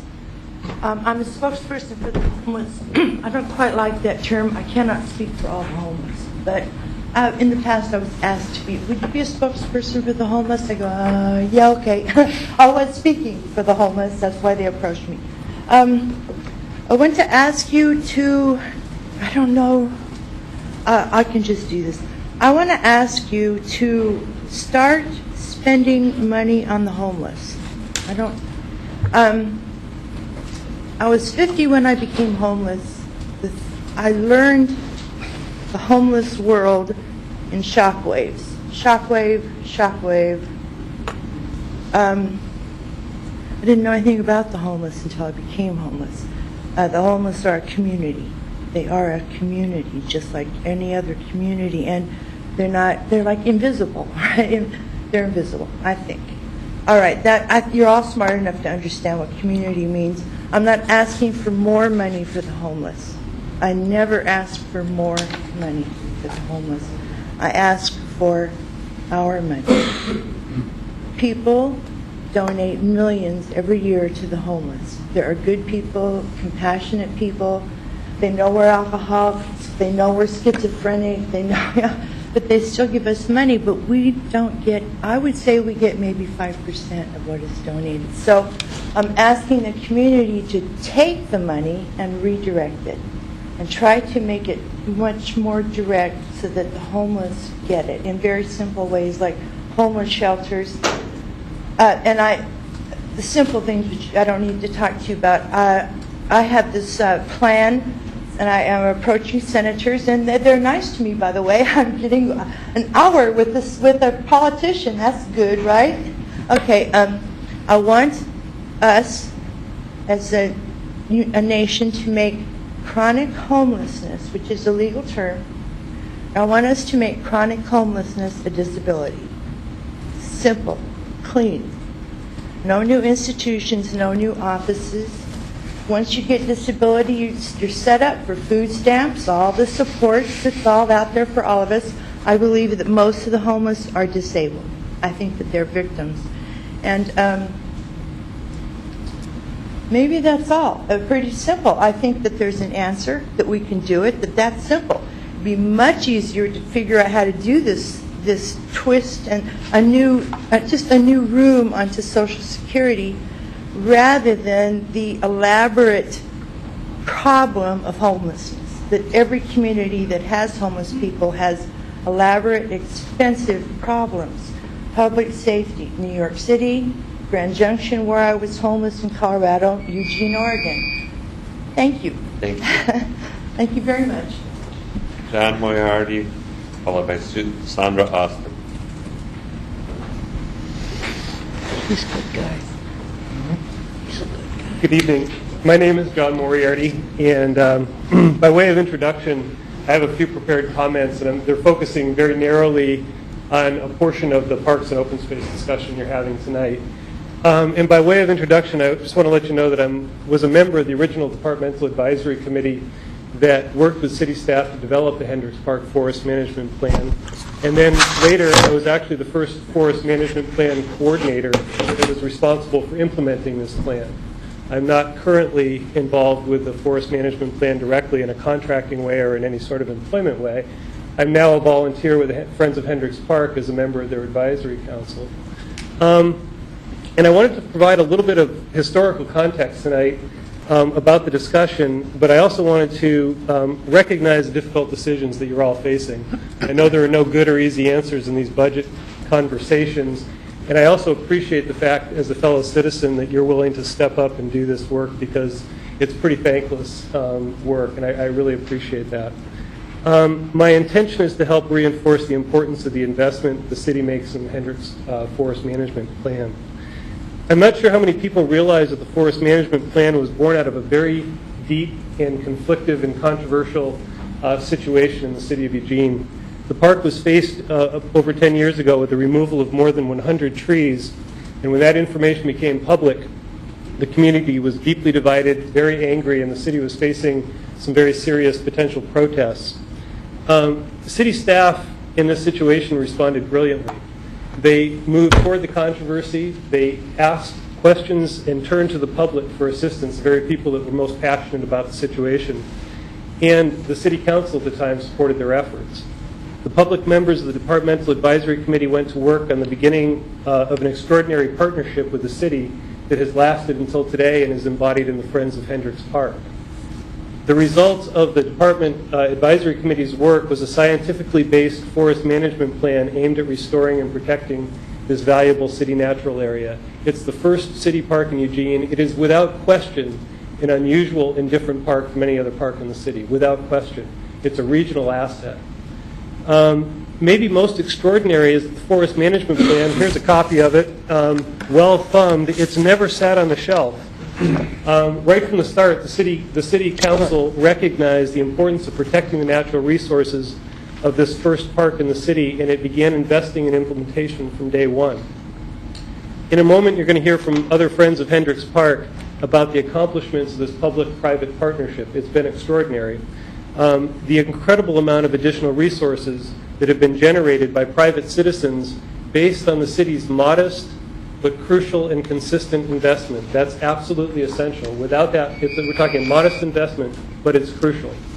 And I know my time is up, so I appreciate your work on this year and also its value over the coming years. Thank you. Thank you. Sandra Austin, followed by Jim Fire.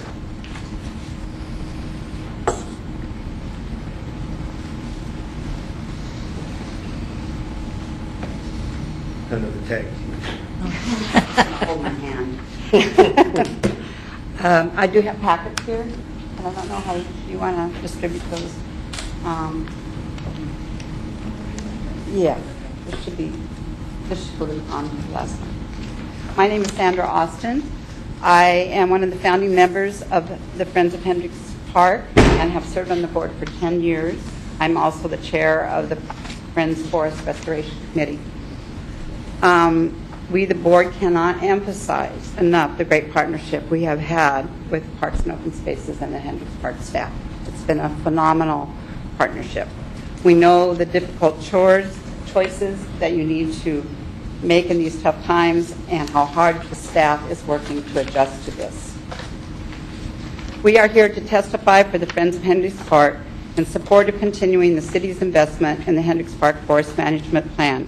We ask specifically that funding continue at the current amount, $30,000 per year, of which $14,000 will support the Forest Management Plan Coordinator, and $16,000 will support invasive species control, trail maintenance, and care of other infrastructure. Under currently proposed funding scenarios, our understanding is that Hendricks Park Forest will no longer be under the care of Hendricks Park staff. While enormous progress in forest restoration has been made in the past 10 years, we've also learned of significant challenges that require constant vigilance. For example, when ivy is cleared, we must manage what is known as secondary invasive species that can cause new problems in the forest ecosystem. So far, we have been able to keep 2 secondary invasives out of the forest that are very problematic in other areas of the park. Celandine, which Register Guard did a big article on recently, and the shiny geranium, which is in part of the park and is very invasive at Mount Pisgah. If the Forest Management Plan Coordinator and activities were not to be funded, there would be no staff on site on a regular basis in the forest to safeguard this restoration progress. The Natural Resources crew, which has a fabulous reputation, is spread too thin already, and they will not be on site. They will be there on an emergency basis only, in my judgment. The responsibilities of the Forest Management Plan Coordinator include, I'll list a few, but in your handout on page 3 and 4, there is a very detailed list of 2 years of the kind of work that he has done that you should look at so you understand what his role is.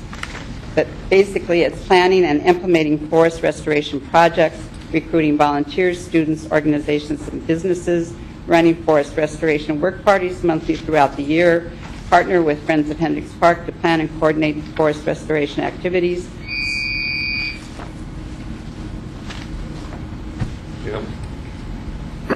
Good evening, I'm Jim Byer. I'm also a member of the board of Friends of Hendricks Park, and I'm a longtime volunteer in the park. Last 5 or 6 years, I probably volunteer at least 150 hours a year there. One of the biggest successes of the Forest Management Plan Coordinator over the past 10 years is the leveraging of thousands of volunteer hours worth tens of thousands of dollars. The coordinator is essential in recruiting and coordinating volunteers. Henricks Park staff cannot accommodate this role given their other responsibilities. To offer an example of this level of volunteerism, in January and February of this year alone, there were 3 large work parties of U of O students, sorority students, and community members who cleared 1¼ acres of ivy. That's 131 volunteers for a total of almost 400 hours, estimated at close to $8,000 of real work. To pay professional restoration crews would be about $5,500 an acre. Another example of leverage that goes beyond just volunteerism and builds partnerships and community is a neighborhood matching grant for this year in trail improvement at the park. The partnership includes the City of Eugene, Laurel Hill, and Fairmont neighborhoods, Friends of Henricks Park, Northwest Youth Corps, Oregon Woods, and Knife River Construction. This project will be coordinated by the Forest Management Coordinator. Obviously, there's a lot of people to make this work. We believe this concept of the Forest Restoration Coordinator could be a model for other large parks in the system. Friends of Henricks Park have partnered with the city for the past 10 years through volunteerism and financial support. For the past 2 years alone, Friends has invested $36,000 in direct cash contributions. In addition, the forest restoration volunteer time for the past 2 years is valued at almost $60,000. The Friends of Henricks Park need staff support and partnership to run these restoration programs and to maintain the ground that we have restored. Without funding, we risk losing the accomplishments we have made over the past 10 years.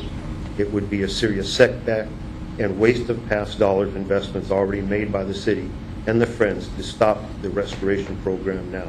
We need to hold the line on our joint restoration accomplishments.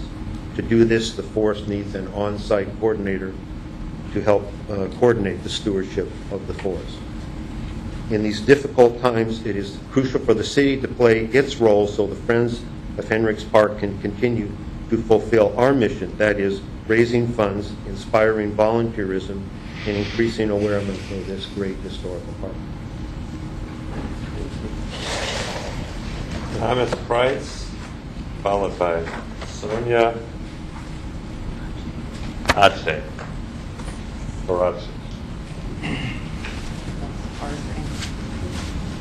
Good evening, all. My name is Thomas Price. I am not only the chair for the Churchill area, but I'm also a board member for Green Lane, Sustainable Business Network. I would like a copy of that forest plan because for about 5 years I've been asking for a citywide forest plan that hasn't occurred. I think we need to be thinking towards the future. I know we have constraints. I'm all ready to work with you and partner with you on getting resources in to fill those voids. We have some money coming in July for green jobs development. I'm working on that. To deal with the forest issue and open space issue, I represent an area of the city that has been underrepresented for many years. Our area was mostly developed by the Breeden Corporation, Breeden family. Many of the neighbors in the area with the Ridgeline Trail supposedly heading in that direction built into its structure open spaces and trails going up the hill, which have deteriorated over the years. But these are all partnered with HOAs footing the bill and carrying this cost. Now the city has worked with me recently to try to adapt some of their policies to address this, but we need to look towards the future. We need a futuristic look to the city. We now take care of watersheds and forests and an ecosystem, not just parks alone. We need to address our city that way too. So I would like you to try to take your budget ideas into the future. Now, I'm not against Henricks Park. I think we actually have some opportunities with historic funds. One of the things about grants is grants are set for a period of time, and you need to have something to replace it because they'll only fund you for a period of time until you get that on a paid venue. We need to find ways to replace those grants. Don't get grants without thinking of that in your budgets. But there are other opportunities I think we're not looking at. The other thing is we have the possibility of partnering with many of these HOAs. I have 18 Somerset HOAs and many others in the Churchill area are very burdened, and possibly the funds that we acquire and try to parcel out might be better spent through the city. So let's look at other opportunities. I'm open to a discussion. I believe there's a number of HOAs that are open to discussion, and I think it's time for that. Thank you. Finally, Sandra. Arachi, thank you. I don't know the name there. Oh, that's all right. Hi, I had a request by some friends that asked if you could please hold the record open. I don't even really know exactly how that works, but there was a lot of people that wanted to come and speak on behalf of LCAS, and there were conflicting schedules, so they asked if that could happen. So I'm here to speak on behalf of LCAS. I've been working, or volunteering, I actually have a real job, and then I volunteer to rescue dogs. I've been doing this for about a decade, and Lane County has come so far. They've done a really good job. It used to be like Auschwitz down there, and it's actually a pretty nice place now. It's really easy to get volunteers down there when it's a better facility, more cheerful, there's more adoptions, and it would be devastating for them to have budget cuts right now. And I know what it's like when you're budgeting money, but I'm just down here to just plead to figure out some way to keep the money for them. We're going to be, looks like building a new police station, and maybe we could hold that off for a year or so. So that's really all I came to say. So thank you. Thank you. Questions or comments? And just for your, as far as leaving the record open, we can get comments throughout the budget process electronically, and those also get sent to us And how long period that is? until we adopt the budget in end of May Thank you. or middle of May. Questions or comments for anybody? Mary Ann? This gentleman mentioned HOAs. Some of us don't know what organization he was, what those initials stood for. Homeowners Association. Okay, thank you. Anybody else? Just a question for Sandra. Kicking around the concept of possibly looking at increasing licensing fees or possibly increasing enforcement fees for those that are not compliant with current pet ordinances. Just as a volunteer, just any reaction to that? How would that be? Well, it would probably be difficult to, it would probably take as much money to enforce that as it would collecting it. I know they did a drive last year where they went door to door. I'm not really sure how successful they were with that, but it seemed like it's kind of expensive to actually collect those fees. That's just kind of like Thank you. Anybody else? Okay, with that, we're going to take a break. I'm going to have us come back at 7:37. And then we'll pick up with the public works discussion and then move on into the rest of the agenda.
And Eugene is It's a just big totally animal out lover. So we ran into And they one another in the very badly RPA. fired the former And she was serving.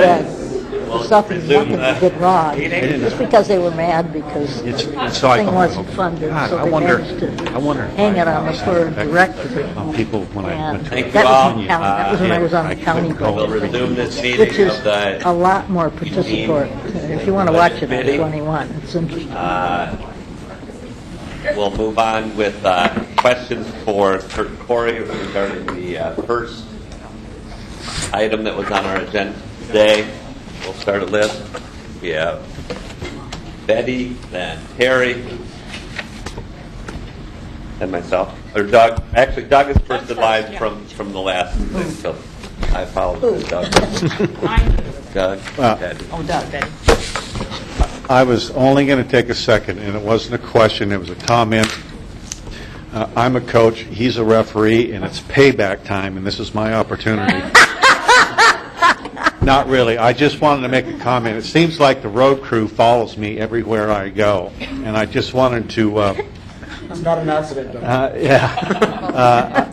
The core of the city for me is 29th and Willamette. I didn't realize how many times I went there until now. And it actually forced me to look at different parts of the city because I try to drive around that. In saying that, the crew is just absolutely professional in the way they're doing their work. Yes, sure. I drove by and they actually were sawing out part of the concrete, and there was this one guy with this big suction device and another guy holding up a board so none of the material would go back. I don't know if that's procedure, but they were taking extra care and precaution in not dirtying cars or chipping cars' paints, and I really appreciated that. And I also think that you should have a camera up on 29th and Willamette and do a study on Eugene citizens' traffic behavior. Because you have no person on stop and go. There is no lights. It's totally on a honorary system. Okay, and some people aren't so honorary in waiting. You know. So anyway, I just want to let you know I appreciate all the work that I see out there. It's going on everywhere, and that's along. Greatly appreciate Actually, it. one guy waved. And was that Through. honorary or order? Okay. With an H and an O. Betty. Thank you. I wasn't going to talk about 29th of Willamette, but I want to know how can I buy gasoline? I feel sorry for the people at that gas station. But anyway, it does make you realize how often you go there. I wanted to ask, I have a couple of questions. Yeah, question. You said something about the funds, road funds can't be used except for public right-of-way. Is it an off-street bike path a public right-of-way? Not typically, no. It's public, but not, okay. Yeah, they're in the parks, for example, it's part of the public park property as distinguished from public right-of-way where someone could freely take a vehicle, for example. On those parts of the off-street system that are on private property, typically we have acquired easement. But a bike is not a vehicle then? But it is, really? Okay. Somebody could probably argue that, couldn't they? The next thing is a question that a constituent asked me, is the planting by Amazon Creek, does that interfere with its function as for flood control?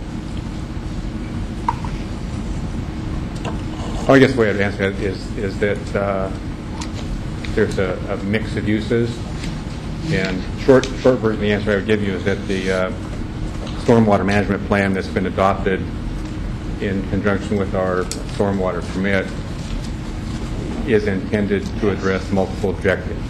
So we address storm runoff and flow capacity, for example. We also address habitat and temperature considerations, those types of things. So on the one hand, yes, planting trees and vegetation in a drainage way does create a situation where you don't get as much flow through it as you would without the vegetation. At the same time, there's a balancing with that to try and put those amenities in place so that you essentially get the line of best fit. Well, I think it's a good, that's just a question that came to me. It wasn't my question. I'd never thought of it before, but this person said, if there was a flood, wouldn't that interfere with flood control? I think it might. It would not function as well for flood control as it would without the vegetation, but it's a trade-off that we make as part of the community. Thank you. Terry? Well, this is my sixth budget year, and the trees have been in this system as long as I have, and they're about ready to be harvested, so that's a good thing. And I want to, and this will be the last chance I get to bring up the trees. I want you to understand, and I hope the committee does, and the community does, how important those trees are.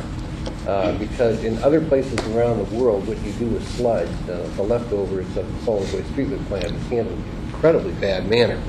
But here we have found a way to sustainably find a way to diffuse the heavy metals associated with solid waste in a way that actually is environmentally friendly, leaves a better footprint for all of us, and creates a green belt around our city to the north. It's a unique and very creative solution. It's one that has actually a financial revenue at some point for better or worse. It's one that I've used as an example of innovation in this community around the world, and it's a very well thought of system that's being emulated elsewhere. So it's something that I think we should, although it's a silly thing, I think it's something that we should all take credit for.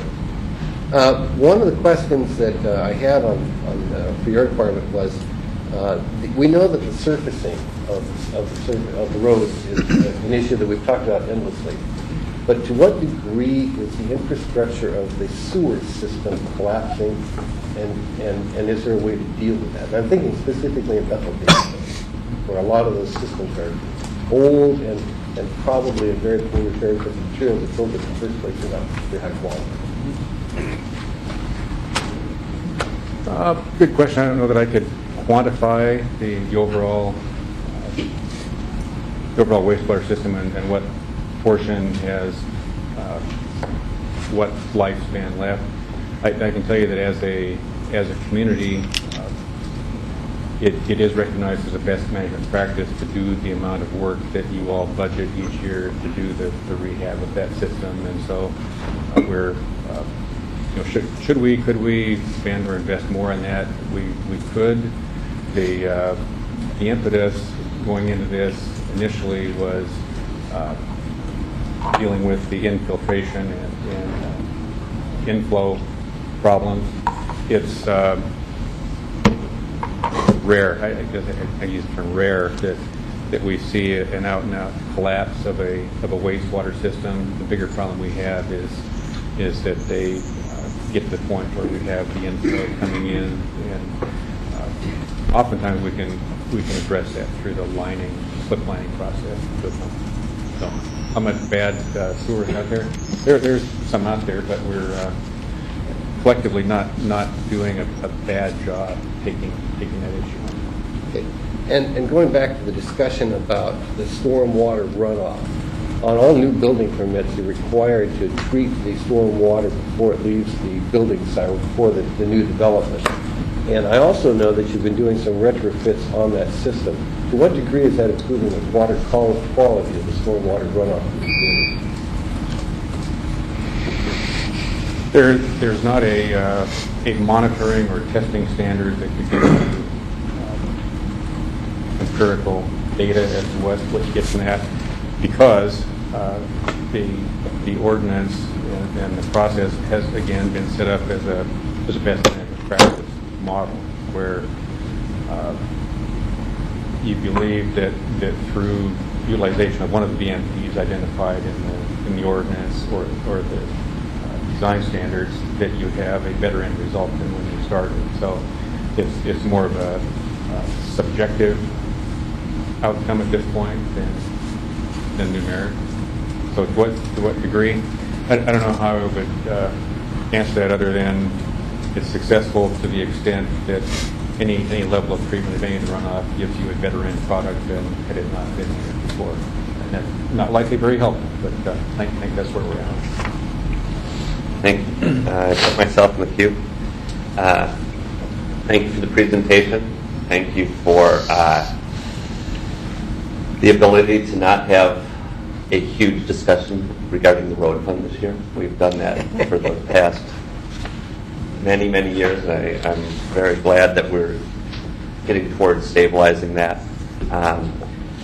Just a question, though. There is the issue of the unimproved streets, and you said the council asked you to bring back a recommendation for that, but that is an ongoing concern of the Public Works Department. Is that correct? It is a concern.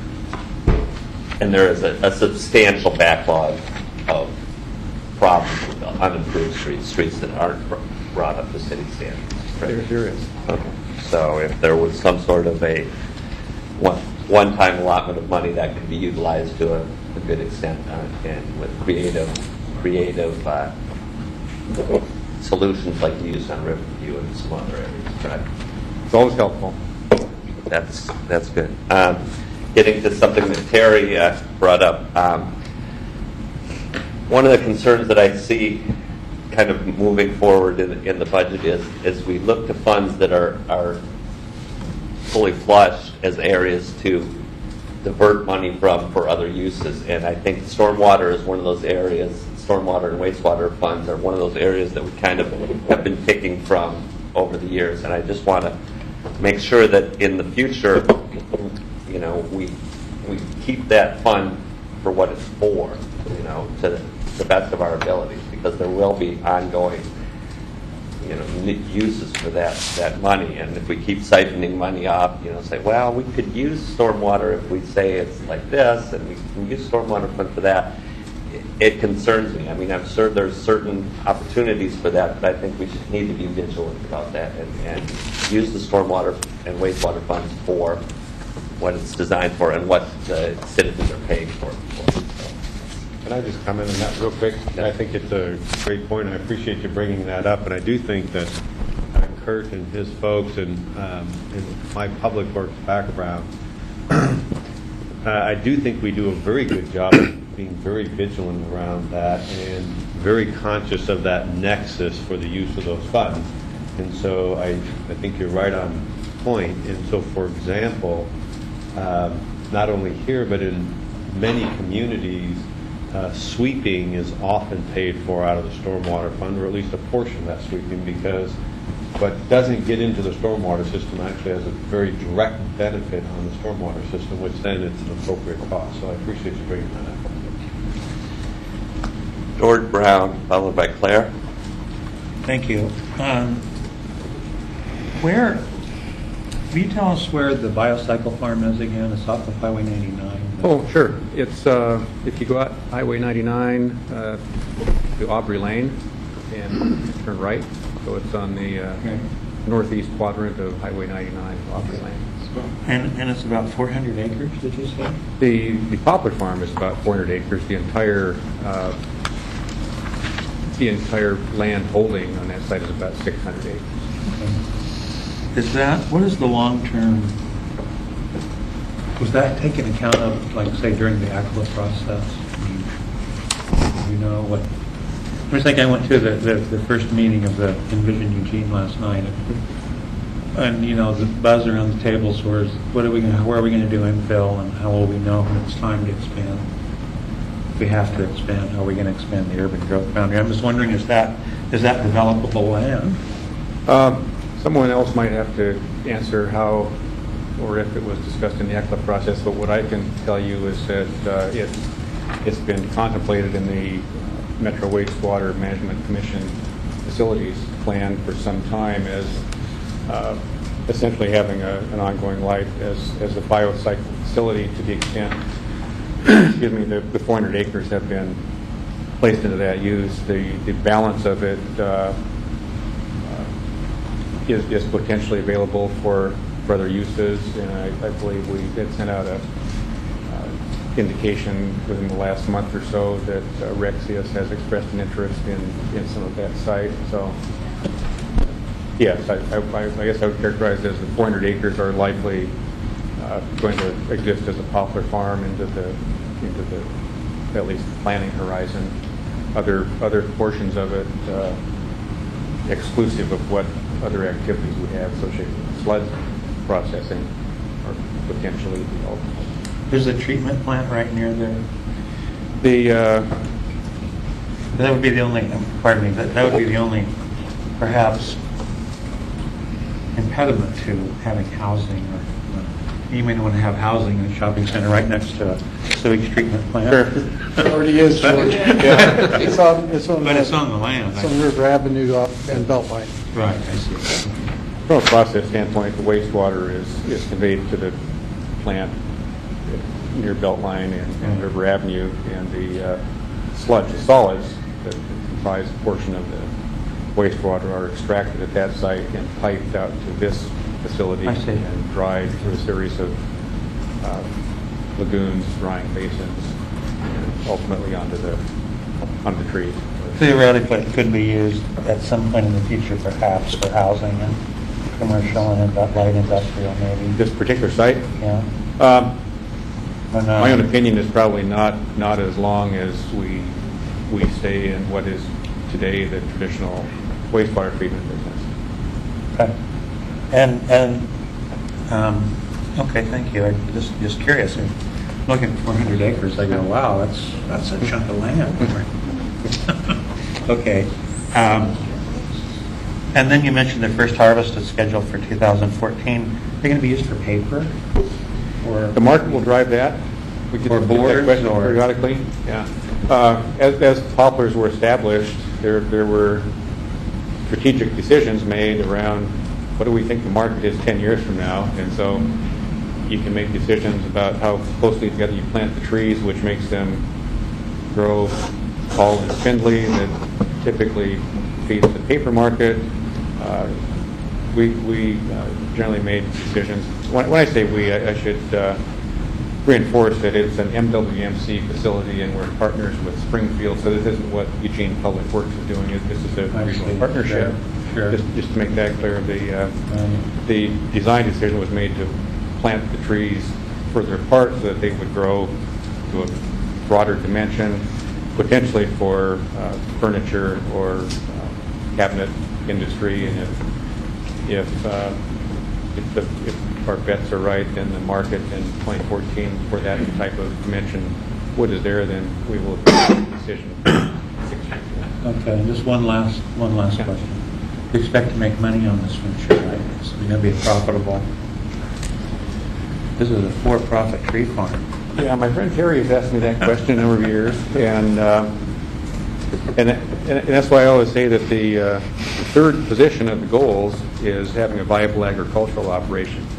You know, we need a sustainable means of dealing with the sludge that's generated, so that we know we have an ongoing means of dealing with that, and it's very helpful for us to be able to use reclaimed wastewater for the irrigation purposes. Beyond that, we would surely hope in the end that at least it breaks even, and with a 10-year harvesting cycle and with the current operational cost, if you pull it out as a standalone cost of operating the biocycle facility of somewhere in the order of $300,000 a year, you don't have to get too creative with the wood market to get to where you're going to do okay.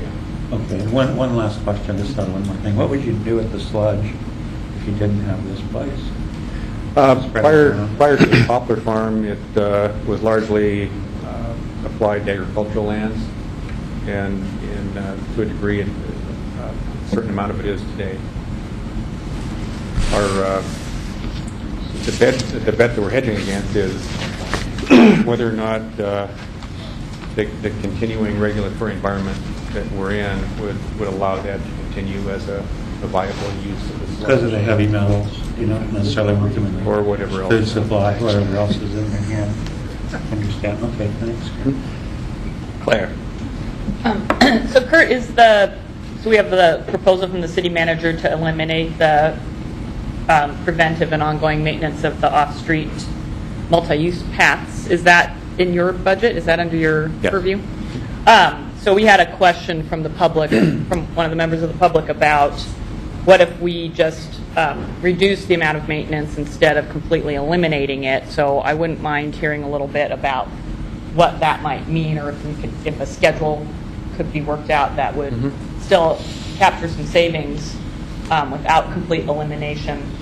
And then if we did take the city manager's recommendation and eliminate it, what are some of the potential problems there, and then what might be the costs in the out years to make up for the fact that we've eliminated the preventative maintenance? Okay. Let me answer it this way. As you look at the problem that you folks are wrestling with this year, which is the right-sizing the general fund, and as you look at the public works budget, we are a very large department, but a very small general fund user, a net of roughly $6 million. So there aren't a lot of places to go, and I think you heard from Johnny that most of the public works general fund is in parks. So when we look for other areas to reduce costs, it becomes increasingly difficult to make those services scalable. The entire general fund allocation historically to the maintenance division from which that service is provided is only on the order of about $200,000 a year. Of that, about a fourth of it is the cost of keeping the lights on the off-street path system, and the rest of it has largely been for, among other things, the O&M of the path system. So when I looked at it, I didn't see that when you're providing a minimal level of crack sealing and response to normal O&M on that type of facility, it didn't strike me as something that you would say, well, let's do $90,000 worth instead of $140,000 worth. So instead, what the budget contemplates, and it may not be clear at face value, is that there's a $10,000 amount left in our public works maintenance fund for dealing with emergency type issues on the paths. If a bridge rail comes off, or if a guardrail comes down, or something that just simply has to be done as a public safety measure, we would be situated for doing that. Longer term, the proposal is one that I think, following on Johnny's comments, we can make this work for a year, could maybe make it work for 2 years. Longer term, we need to find a solution for it. I just wouldn't submit to you that we need to find a solution for that now. If something comes along that exceeds our $10,000 budget for this year, then we have the supplemental budget process to come back and deal with those things. Longer term, our plan would be to find a more sustainable solution to it and find a way to do that on an ongoing basis. So based on your answer, maybe a more clarifying way to state this budget item would be eliminate preventive maintenance and ongoing maintenance of off-street multi-use paths for 1 year. That's what I'm hearing. I mean, obviously we have another budget and we come to this question again, but it's not a proposal to eliminate it forever going forward. Yeah, it wouldn't be the intent to eliminate it forever going forward. In terms of the budget document, it is a permanent. I understand. By the numbers, but just to not for our public to understand, right. we're not. The proposal isn't to eliminate it forever or for the next 10 years even. But in reference to your comment about lighting, would the lighting continue to be maintained? Yes. So that's not a part of the cut. Thank you. Okay, anybody else for round one? Round two is Terry. You mentioned Rexus and the sludge drying area. Was that to work on with Lane County a putrescible waste processing composting facility? The concept being discussed right now is just simply relocation of their existing facility from Bailey Hill to the Aubrey Lane site. I've had some conversations with the county on this point, and I think I've actually talked to you about it. I would encourage you to pursue that continuing partnership on dealing with putrescible waste on that facility. It makes the most logical sense. They have good models of how it can be cost effective, decreases the real cost of our tipping, and virtually eliminates the putrescible waste stream and still generates energy. So it's something I think that would be cost perspective, and given how far ahead you are in terms of green and sustainable, I'm sure that you can probably get there. We actually have some of those conversations going on for purposes of the addressable waste being used at the wastewater treatment facility versus in conjunction with the I'll wait with bated breath until you move forward. Bated no. You also mentioned the parks and the lighting. Are those the LED lights that you've been installing around? Not in the parks at this point. Okay, just regular incandescents. Have you guys looked at using any of the PV poles out there instead of the grid poles? I don't know that we have, and offhand I'm not. The reason I bring it up is that the ARA funds are for green technologies, and I think there's still a fair amount of that still floating around. And putting in PV poles that are made for actually in the Northwest would be an interesting way to basically pull yourself off the grid, have a sustainable way that you don't have to maintain, and actually is very energy efficient and adds to a better carbon offset. At least it's worth a look down that road on that part. Finally, on the airport, is air freight anything that we're looking at or expanding into our airspace? And the reason I ask is the Portland air freight system is basically open. We have no other alternate. Is that something the airport is pursuing in terms of a new economic development tool? Not necessarily as a new economic development tool, but the air cargo facility that was completed at the airport a couple of years ago was constructed for the express purpose of trying to expand our activity in the freight market. That's been successful. It's gaining momentum. I don't think the facility is fully utilized yet. Okay. I think it will turn out to have been a good decision to make. I agree. Thank you. Okay, we are half an hour behind schedule, but we'll work through it. Facilities is next.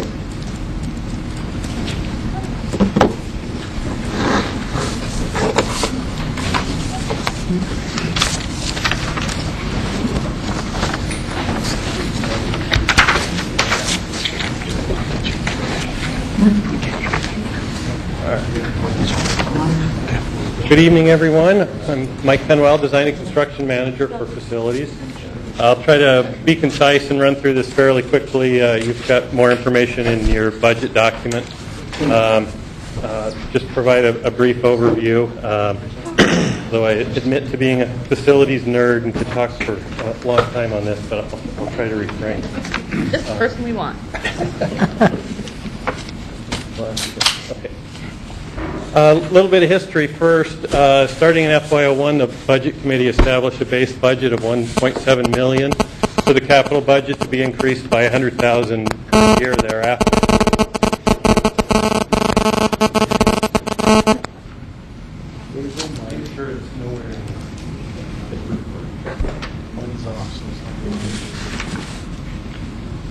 Anyway, $1.7 million in FY01 to be increased by $100,000 per year. Then there was also a priority for $900,000 from the prior year marginal beginning working capital to be utilized for the next year's capital budget as well. The overall goal being a minimum reinvestment of 2% of the current asset replacement value. These are the general fund categories. You can take a look in your budget document to get more detail. I just wanted to highlight that A1 through A5 are the preservation and maintenance categories for buildings. A6 is the pass-through to parks and open space for site renovations and rehabilitations in parks and open space. B1 and B2 are the discretionary categories. B1 is for general site and facility improvements for things that increase efficiency, increase service delivery, maybe energy efficiency, that sort of thing. B2 is for ADA renovations that we couple periodically with community development block grant funds as well. For FY11, the budget has $2,197,300 for general fund facilities. Then the A6 category for park site renovation and rehab, $2.469 million, and then the $900,000 component on top of that for a total FY11 budget of 3.369 million. You'll notice that 2.469 number is a little lower than it would have been at 1.7 million plus 100,000 each year. There's been some slight adjustments to that over the years, so instead of 2.7 million, that's the figure that we're at. For the most part, we've been successful in being able to transfer the 900,000 year-end. Last year, that was reduced to, I think, 366,000, and this year we're proposing that it be transferred once again. Some other funding sources that we have right now as well, some federal stimulus funds, the steam heat replacement projects at the Health Center atrium and the 2 parking garages. We also have a number of smaller HVAC units that we want to do some energy efficiency upgrades to around controls and different cycles, some equipment replacement, that sort of thing. We also got a state seismic rehabilitation grant through the Oregon Emergency Management Program for Bethel Fire Station number 8 for the amount of $66,700. That'll pretty much bring all of our fire stations into compliance with current code, although we do need to go back and take a look at the 2 oldest ones that were renovated and make sure that they're entirely up to snuff. That's Station 13 and Station 15. We also partner with other non-general fund departments to help manage some projects. For example, the new fire station out at the airport, we're providing project management on. We work with Fleet to do a master planning study as well as some re-roofing. We do some projects at the atrium and in the parking garages. I wanted to just highlight the intention for the $900,000 capital transfer this year to sort of highlight some of the ways that we've changed the way that we do our capital preservation and maintenance. We have much more of a emphasis on energy conservation and reducing ongoing costs. And so these are some of the breakdowns both at Sheldon Pool and Echo Hollow Pool. We want to do a number of energy conservation measures that came out of a study that Abacus Engineering did, paid for by Energy Trust of Oregon and EWEB, as well as some library retro-commissioning to continue to tweak the performance on the library HVAC. We also need to upgrade some of the digital control systems at some of our other buildings, update the technology. And then we also are looking to do radiant heat in a couple of fire station apparatus bays. Instead of the gas-fired blower units, the radiant heat puts the heat where it's needed on people and objects rather than heating up the entire space and then having that exhaust out whenever the doors open and close. And then again, there's another $100,000 pass-through to parks and open space for preservation and maintenance projects. Just want to talk a little bit about the condition of general fund facilities. The city's entire inventory of buildings includes about 200 structures at approximately 2.5 million square feet. The general fund portion of the inventory is just over 100 buildings at about 1 million square feet. The current replacement value for the general fund portion is about $300 million, and the total existing and emerging deficiencies are approaching $30 million. Currently, 68% of general fund buildings are in good or very good condition, and that's pretty well holding steady. It's slipping a little bit, but we've held that pretty steady. And 32% are in fair to very poor condition, and 2/3 of the deficiencies are in these 32% of the building, the square footage. Another way of looking at this is through our performance measures. Our goal is that 80% of general fund facilities are rated good or better, and currently we're holding steady at 68% good or better, although it's slipping more from the very good into the good as some of them age, and some of the ones that were fair are slipping more toward poor. The annual reinvestment in capital preservation and major maintenance, the target is 2 to 4% of current replacement value. This is in keeping with industry standard where 2% is basically a hold the line level of funding, and above that you can start to make progress on the backlog of deficiencies. Reinvestment dropped below the 2% minimum target in FY04 for the first time. And as a result, estimated total efficiencies are increasing, and our current rate of reinvestment is 1.4% of replacement value. There's two reasons for this. One is that with construction cost inflation in the early part of the 2000s, the current replacement value of our buildings grew much faster than the funding increase for preservation and maintenance. The other thing is that we've done quite a bit of new construction since 1999 with fire redeployment bond measure, the library, police services building, and then two more fire stations subsequent to that. We've added major new buildings, so the cost of the asset value is higher than it used to be. And so long-term, this is right out of the budget document, to achieve a fully sustainable budget, we must find long-term solutions to protect the community's investment in infrastructure. The main strategic issues that I want to highlight are preservation and maintenance of existing buildings. As I said, we're slipping a bit on our ability to hold steady with deficiencies. Even the newer buildings that I talked about that we built since '99, that every year they get another year older, darn it. And the Health Center is a really good example. Over the past, since 2001, we've put $5.5 million into the Health Center. During that time, it passed its 20th and 25th anniversary, and that's when you start having to reinvest in a lot of systems. This beautiful building feels like we just opened it, but it's already, 7 years old now? And we're already starting to reinvest in this building a bit. The pools are another big issue that I wanted to highlight because of the systems and the piping and the harsh chemical environment and so on. We've gotten behind, particularly with our two indoor pools, Echo Hollow and Sheldon. We did a major rehab of Amazon pool a few years ago, and it's doing pretty well. But the two indoor pools need quite a bit of reinvestment to get them back up where they should be. And of course, City Hall, we're all familiar with the issues there and are moving forward, trying to put a plan together for dealing with that. Capital replacement in new facilities is another one. As the city inevitably grows over time and new facilities are needed, we need to continue to find a way to fund those.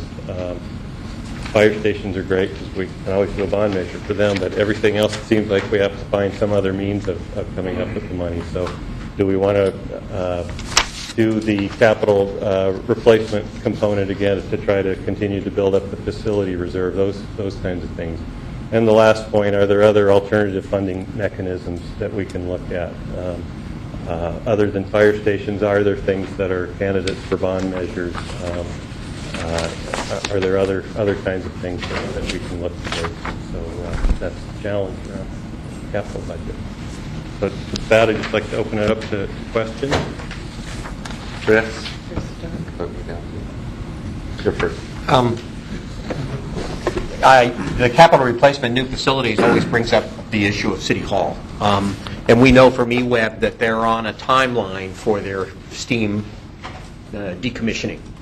But there are some, I guess, buildings that are going to be grandfathered in at least for some short period of time. So I'm interested in knowing what you know about our timeline, when we would be off the general grid with eWeb, and what the costs would be if we were grandfathered or we had to continue. In other words, I'm curious to know, the clock is ticking for our ability to be in City Hall.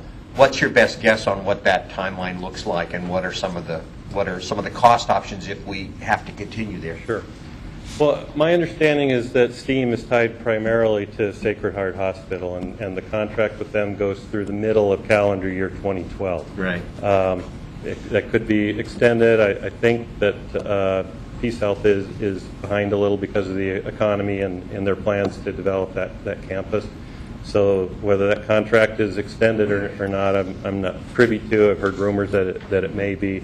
Currently, though, the whole STEAM system is pretty well tied to that. As soon as Peace Health or Sacred Heart goes off the system, it's no longer economically viable for UWeb to keep that going.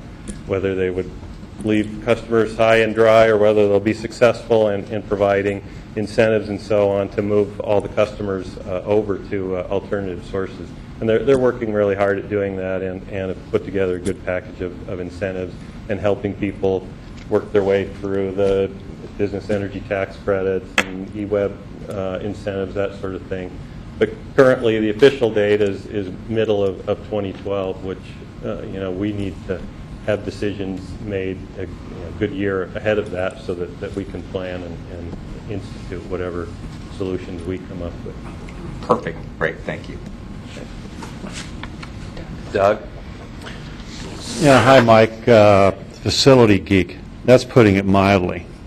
Mike is very passionate about facilities, and I appreciate that. He brings a lot to the table, and I appreciate all the service you've provided for citizens of Eugene. I got just a couple of quick questions, and guess which ones they are about. Okay.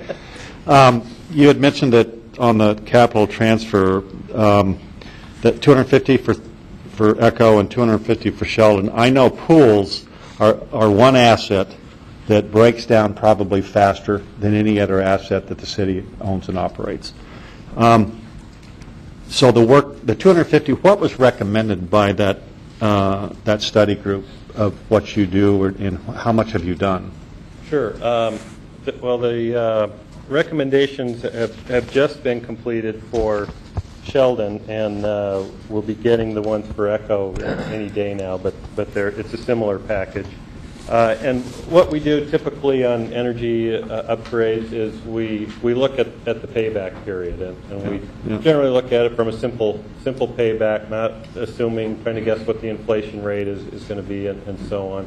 And typically, as a rule of thumb, we look for a simple payback of 10 to 12 years. So anything that will provide efficiency that will pay itself off within 10 or 12 years, we look at that as being pretty good investment. So the things that we're specifically looking at are lighting upgrades, both in the natatorium and the pool lights themselves. Installing automatic pool blankets. As you know, it's a labor issue to try to have the lifeguards spend an extra half an hour. Yeah, tell me about it. Our simple payback on that is 6 years, not even counting the labor rate that we'll save within the large budget. Optimizing the natatorium ventilation system. There's some adjustments we can make with the digital controls and outside air, number of cycles, air changes per hour, that sort of thing. Then commissioning the rest of the HVAC controls for some energy savings as well. And then refurbishing the solar heating system for the pool as well. It's not, we don't believe it's operating at full efficiency and has a few issues, and so refurbishing that to get it back to 100%. Yeah, which leads me to my next question. I know that I was very much a part of the renovation process at Amazon back in 98, 99, 2000. And one of the big issues were those solar panels on the roof. That was an add-on later on. It was presented, sold. What do you know, what is your experience, or do you have any stats on what the payback, it's been, 10 years now, of those solar panels and how they're operating? Are they working as efficiently as we had hoped in the beginning? What can you tell me about that? I'll have to get back to you on that because I don't have and that's fine. Our energy analysts, whether that's broken out separately as something that we can identify as distinct cost, I'm not sure. But I'll And do you have anything planned for Amazon as far as energy efficiencies, let's say like in May 2011? Not currently, no. Because it was refurbished fairly recently, it should be in pretty good shape in terms of energy efficiency. There's fewer opportunities because it's an outdoor pool and it's a seasonal pool as well. The indoor pools, because they operate year-round and because there's an interior conditioned environment, there's a lot more opportunity for energy. That and the disadvantage to an indoor pool is that you also have to heat the air. along with the water, and I've heard that heating the air is more expensive than heating the water, unless you have a capture system that can recirculate it and stuff. But I would say that that's probably true, because also with the chemical environment, you That's have right. to have air changes and bring enough fresh air in as well. And I can't stress the importance enough of putting on solar blankets. It's huge because of evaporation, and maybe doing that more often in outdoor pools would help tremendously. I put myself down. So I'm just doing a little quick math, and 2% of $300 million is $6 million a year. That would be the target for the industry standard, correct? Right. And we're at 1.4. Well, there's a fuller explanation in the budget document. It's not the entire. It's the A categories. Brought something along in this to help a bit. It's the A1 through A5 categories of the capital budget, plus it's the major maintenance component of our operations and maintenance operating budget as well. And those two things together for FY11 add up to $4.4 million, and the 2% figure is $6.2 million. And so we have a gap of $1.8 million between our major maintenance in operations and maintenance and our capital budget. Does that make sense? Yeah. And of that 4.4, you said? Correct. Is the stimulus money accounted into that as part of that or not? No, it's not. Okay. Then my second question. And the reason for that is that the stimulus money is, it's doing something that we would eventually have to do anyway, but it's not currently identified as a deficiency because it's an operating heating system. I guess my second point would be the idea of the $900,000 transfer. In my view, the capital improvement plan should be built with the $900,000 in, and our budget should be built around that, not if there's money left over, we're going to get to the capital.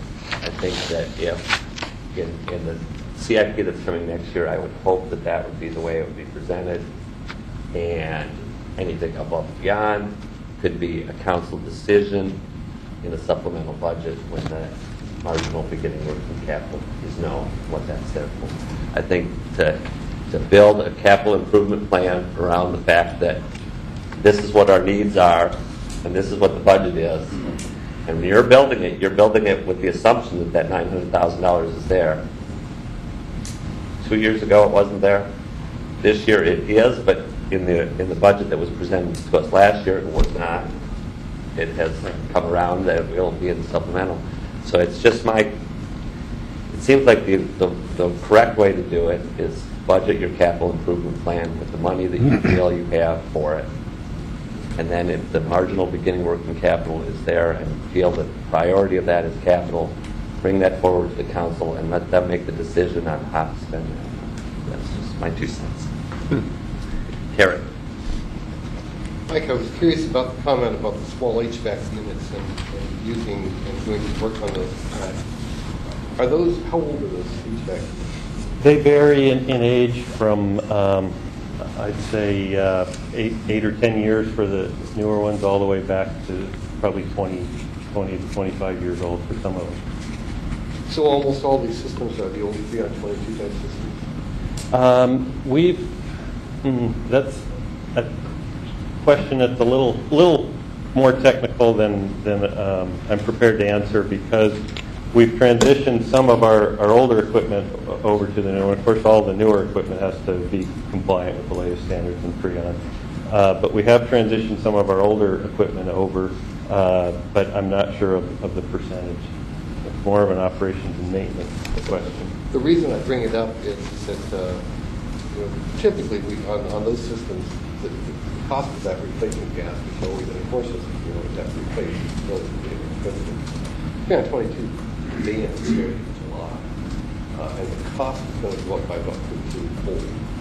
And my encouragement would be to lock in a contract with the provider of that 322, which you're going to have to use for retro systems until such time as you're phasing out now, before you get hit by the significant market change in the prices that are going to come forward on that. So I just consider it.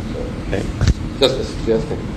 You also mentioned $100,000 for the library retrofit commissioning. What does that mean?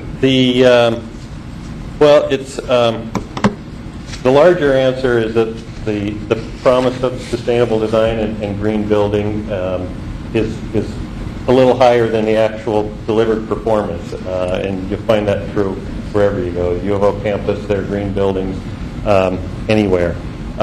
It's getting better and better, but the library was built at almost the dawn of the green building movement, really.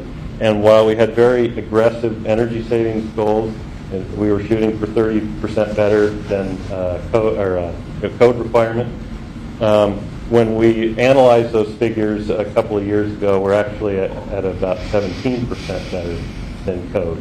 But we also felt in the analysis that we could make some controls changes and some fairly low-cost equipment changes that would allow us to increase that efficiency quite a bit. And so retro commissioning involves going back and looking at the existing system and fine-tuning it so it works to its optimum capability. So that's part of it. Another part of it, this building was designed as a 100% fresh air ventilation system in conjunction with the heating and cooling system.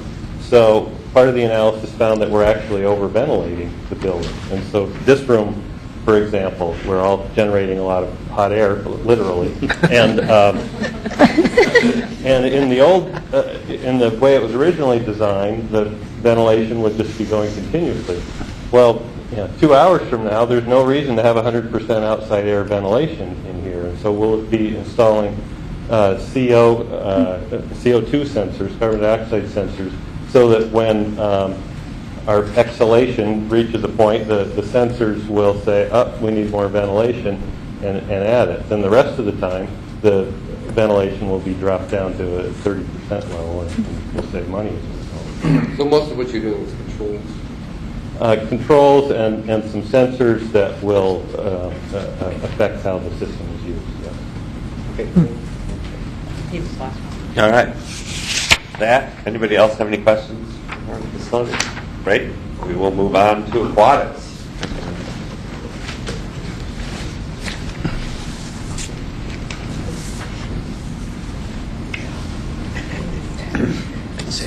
No, I'm meat. Doug's ready to go. I'm going to be the tech lead. Craig.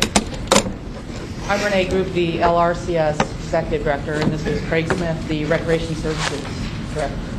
Great. We're going to hopefully push the right button. Yeah, we have 10 or 12 slides to go through and have 15-minute presentation for some questions. So, next slide then. Let's give a little brief overview of what our aquatics program consists of. Physically, we have 3 pools. You've heard a little bit of discussion about Echo Hollow Pool and Sheldon. Both are indoor. Echo actually has a 25-meter outdoor as well as a 25-meter indoor pool, as well as a new spa in the last 3 or 4 years and an indoor fitness area.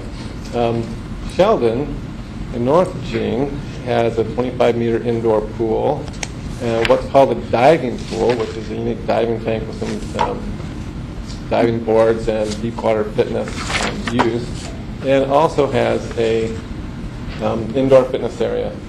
Amazon Pool in South Eugene, probably most all familiar with, is a unique 50-meter pool with a 25-meter deep end water polo or standard water polo pool within it. So it's a unique pool in that there's no other pool in Lane County that offers that type of pool. It's 50 meters long and can be a water regulation size water polo tank.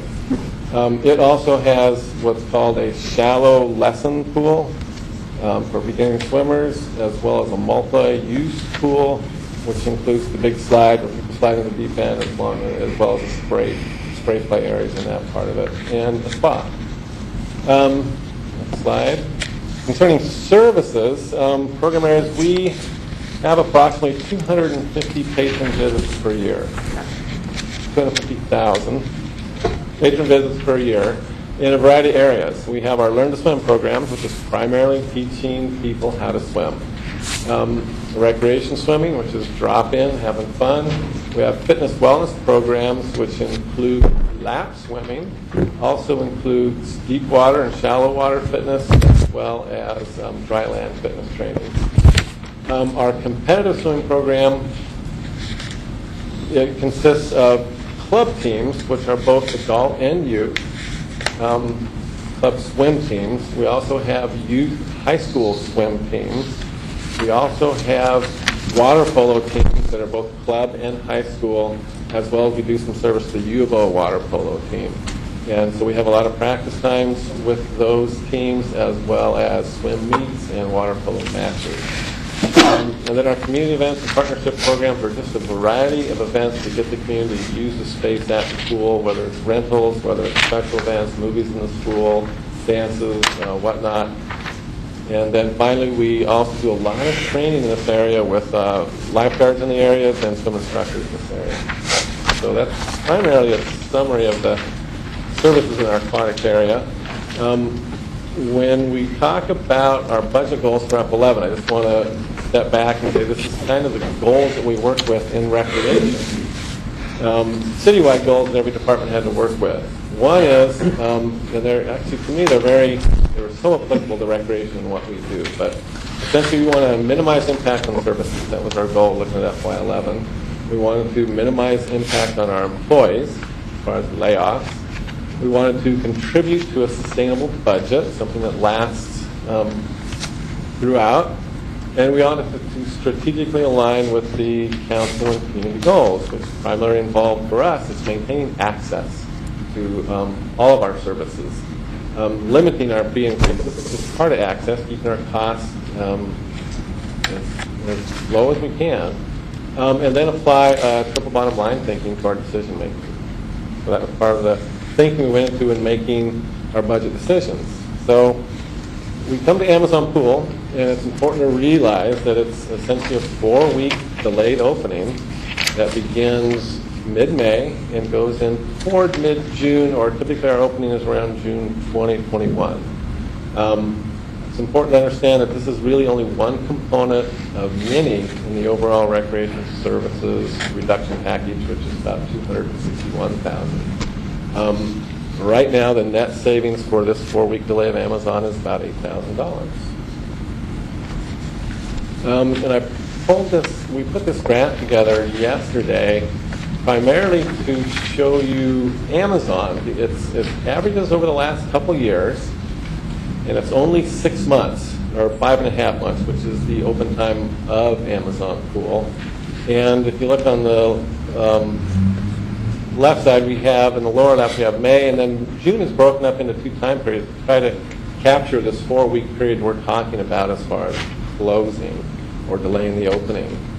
Amazon's in blue there, and one thing to point out is that if you look in May and June 1 to June 19, and you'll see use below the 5,000 patron mark, and then you jump into the section of later in June, and use already jumps up to the 10,000 patron visits mark, and then obviously when summer hits, Amazon is the place to be in summer, right? It is the flagship of the recreation division in the summer as far as it's great to be there. It's a huge service. And then you can start to see the use tailoring off.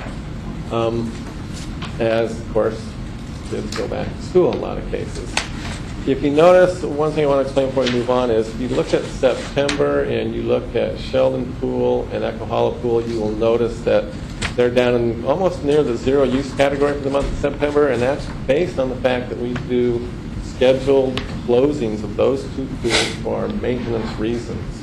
And for Echo Hollow, it's the month of September that it's closed. For Sheldon, we close 2 weeks in September, then another 2 weeks in December. And those were already closings we have built in to do our maintenance for those pools each year. Okay.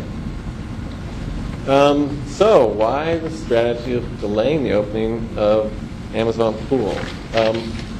One, well, it's initially, the most obvious was the fact that those 4 weeks, approximately 4 weeks, is the pool use is at its lowest. Only of the 3 different pools I mentioned in describing Amazon, the only pool that's really open during that time is the 50-meter pool. We do not open the multi-use pool. We do not open the beginner's pool. And so the use for that pool, the 50-meter pool, is primarily lap swimmers, club teams, team swimmers, and water polo. So those are the patrons that are having the heaviest impact on this. And so you consider the reason that we're not opening it then is that school's not out yet. There's no reason to offer swim lessons because we're still doing those at Echo and Sheldon. There's no reason to open the multi-year pool for recreational swims because really wouldn't be appropriate that early in the year.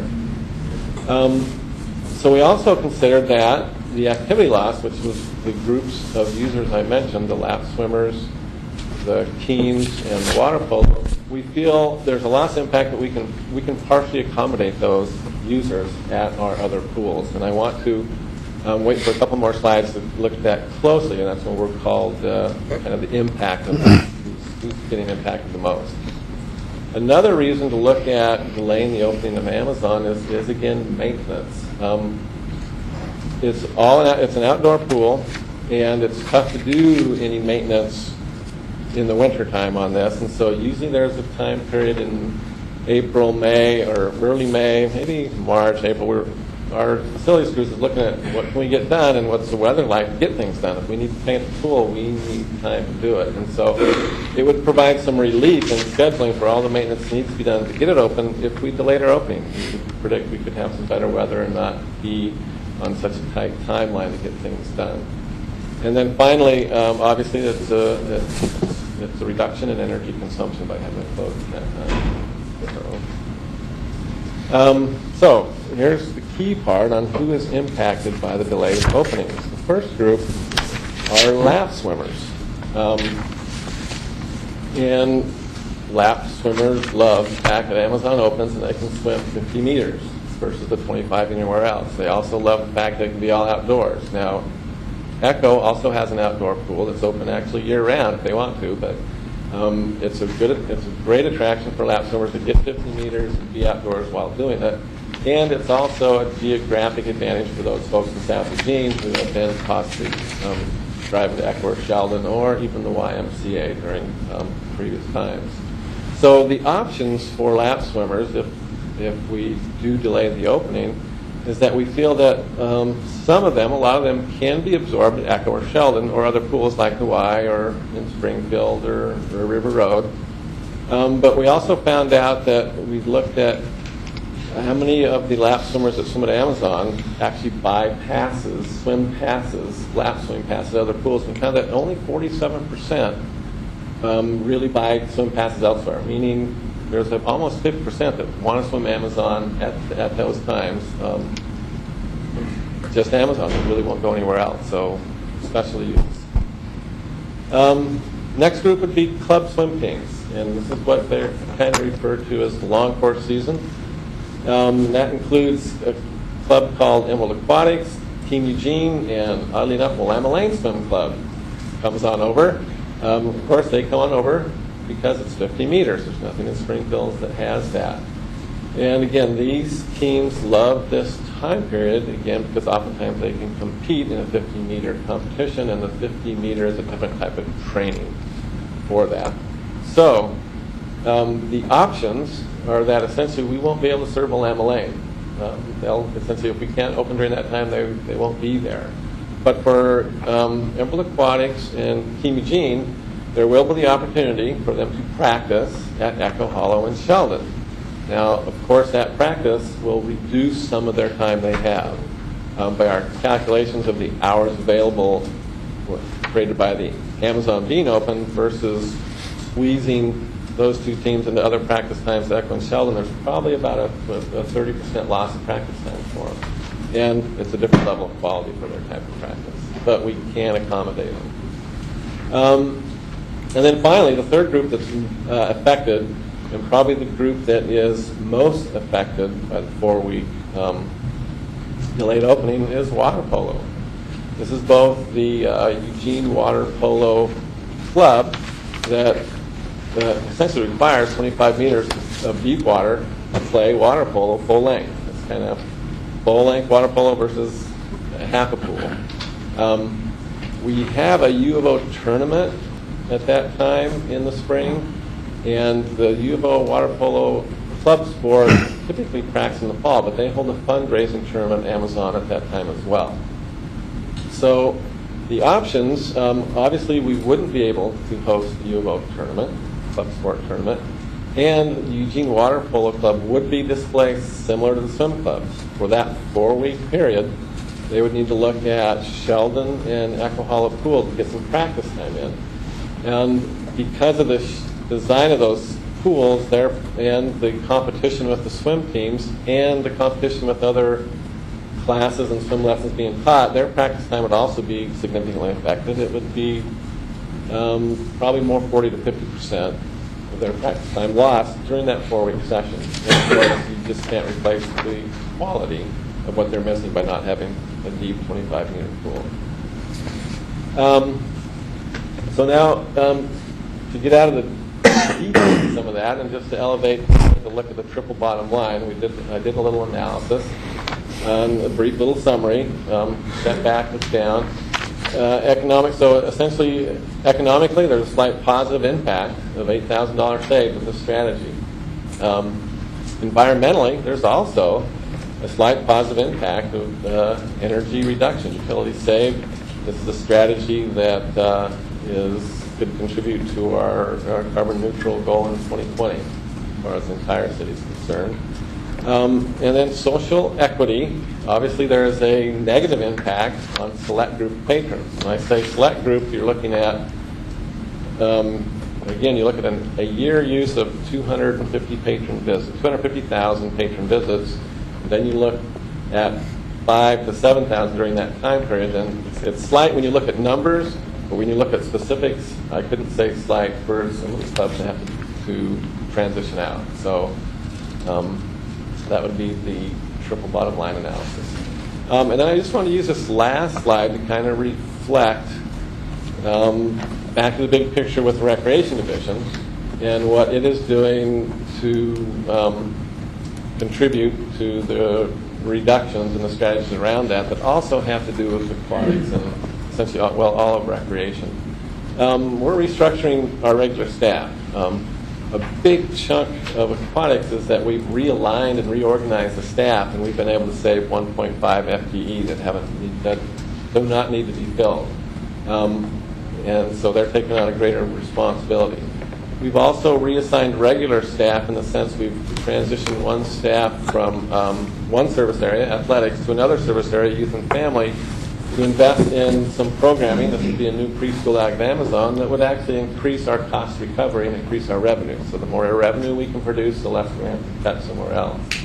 We've also reassigned the staff between adaptive and youth and family services to increase our volunteer coordination component and maintenance. We feel that I think we already get about 22,000 volunteer hours a year, but we know in recreation we can probably improve that. And so we've rededicated staff to rebuilding and improving that volunteer component. We have had, and we do have a reduction in our temporary staff, and this is without cutting regular staff, but we are going to have regular staff job responsibilities are different, probably more directed toward the direct service of a lot of our patrons. And then finally, there's essentially the reduction in materials and supplies budget, which we've been able to maintain over the last 2 years and look confident in doing moving forward. So, all right. We'll have discussion on this. I just want to make note of the time. It's 8:45 now.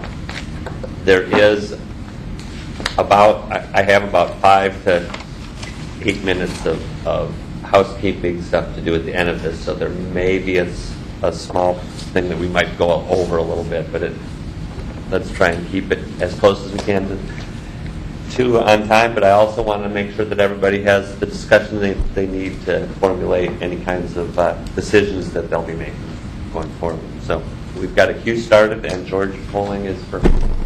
A couple of real quick questions. You listed a number of the teams that are currently using this pool. during this 4-week period, how many exactly are there? Teams, clubs, sports, total? Total in Eugene? Or They total use just this in- pool. Use this pool. Yeah. So I During mentioned the those time three. period we're talking about closing. Right, I mentioned Willamette Lane, and I mentioned the U of O water polo, you mentioned Eugene water polo, mentioned Emerald Aquatics, and I mentioned Eugene. So those listed are the ones using it. Now, do they pay a fee to use the facility? They do. They pay a lane rate. Okay, So and they develop a contract with our staff for the number of lanes they want, for how the length they want to use them, and and how does that lane rate or the fee that we charge these teams compare to other municipal pools within our state? Do you have any idea on that? Not right. I haven't looked at that recently.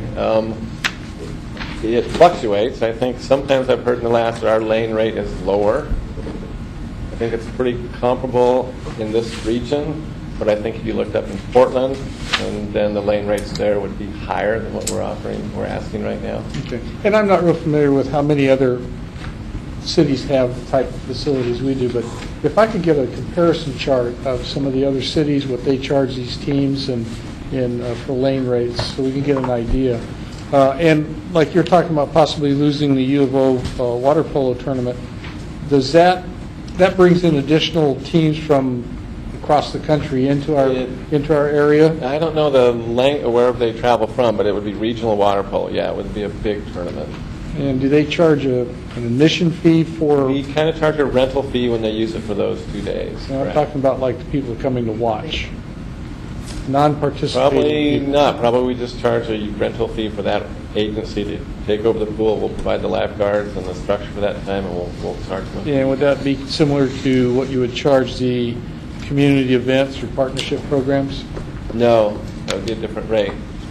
Higher That or lower? would be it. So for a water polo tournament, would probably be a higher rate than what we did for a community rental, a nonprofit, or local rental. Because I'm thinking that if the entire budget cut for the pool is only $8,000, if we're way below market on what we're charging these teams, and I realize that a lot of these clubs are run by volunteer coaches and volunteer assistant coaches and whatever, but if we need to be competitive, and we can't keep underselling ourselves for services that we provide. If we're way below what everybody else is, I think we should maybe look at our structure on those fees, not for the general public use.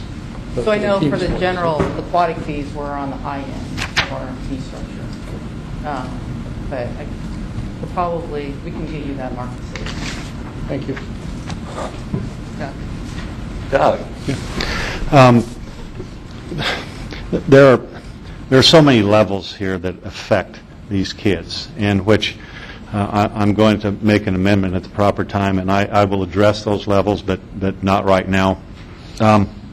Before I begin, I think everybody here, especially on the Budget Committee, when they sign up, interview for this position, I think each one of us brings a special set of skills. Most of us do.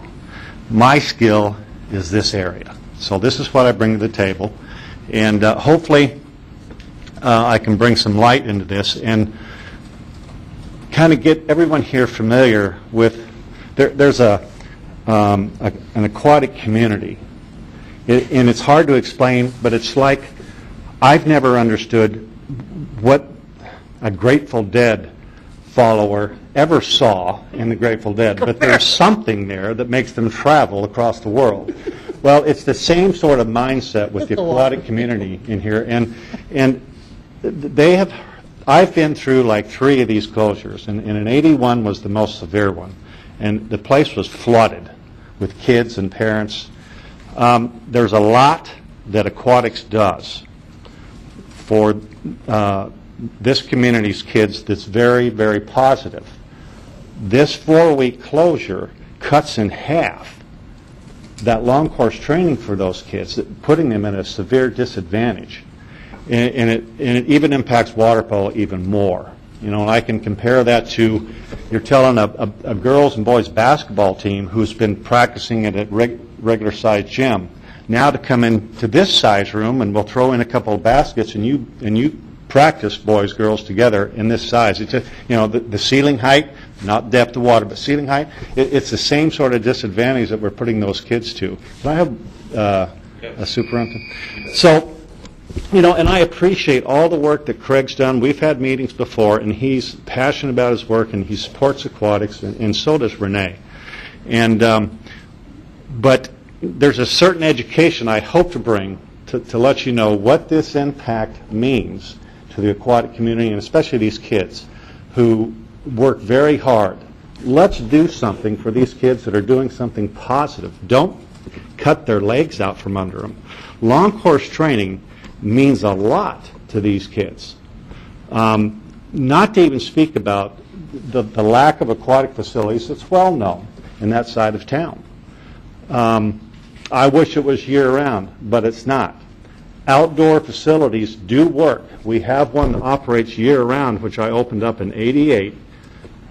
Tried to convince facilities that it's not going to cost a lot. In fact, my supervisor said, Doug, I'm going to let you pay for it out of your budget if it doesn't come in with the dollar amount that you said. I said, I'm good with that.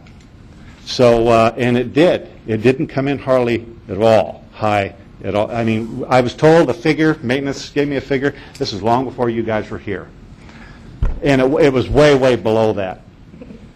And as far as the carbon footprint, just real quick, you're going to ask kids to travel 17 miles a day to get to practice for 4 weeks. So it's going to mitigate that energy savings or that carbon footprint to some degree. So, like I said, I will put forward in a minute, and I will explain in a little bit more detail when the appropriate time comes, okay, to a motion to take that out of part of the $260,000, okay? And again, Craig and Renee, thank you very much for your support, okay? I'm just, it's an educational process, as Joe sometimes speaks, okay? Chris, and then Joe. Thanks. Really nice presentation. Very nice. I appreciate it a lot. Very, very informative. There were kind of three dimensions that I really was kind of evaluating in terms of what you want to do here. The first one is the dollars. A net of $8,000 is not a lot of money. I mean, as far as the dollars go, it could go either way. And I appreciate Doug's passion because he's right about a lot of what he's talking about. The second one was kind of the efficiencies that you could gain. And one I was particularly interested in was the maintenance efficiencies. If you could achieve some additional abilities to do things during that 4-week period, would they be really valuable efficiencies you gain, or would they just be nice efficiencies that you could do at other times? And then the third one was the impact.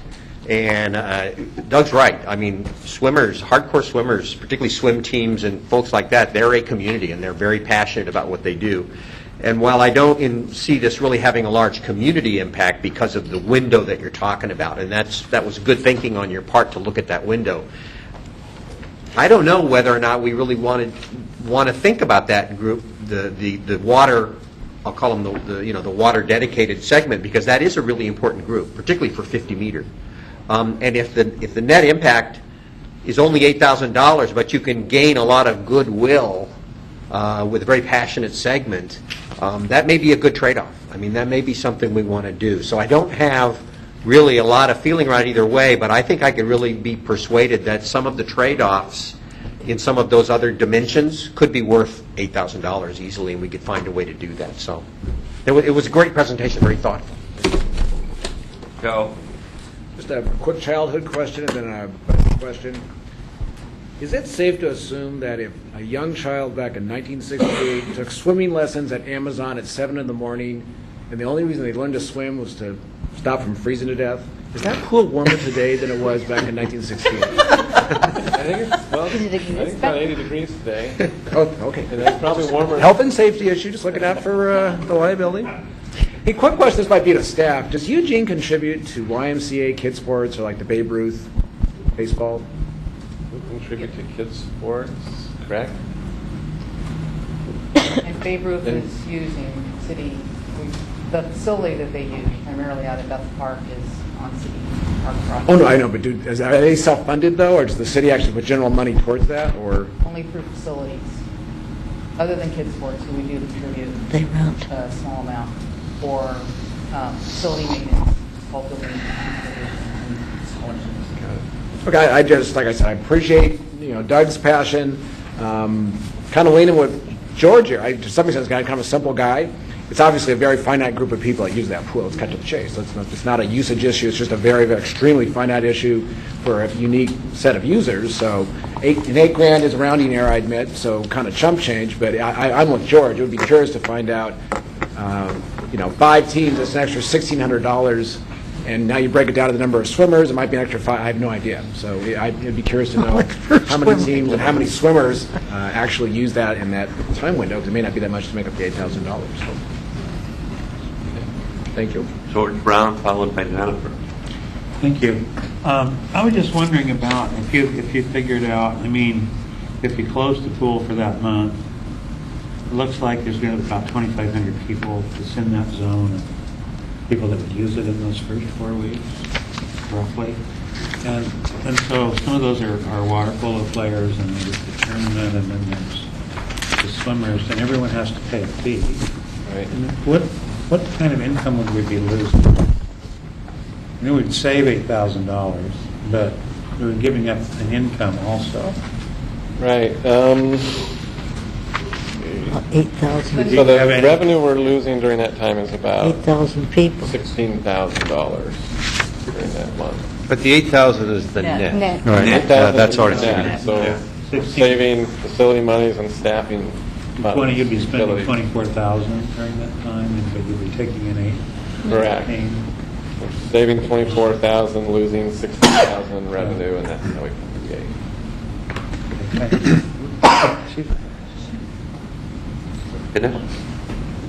Yes, thank you. Jennifer. Okay, thank you. Well, George may have sort of asked my question. There are several pools at that facility.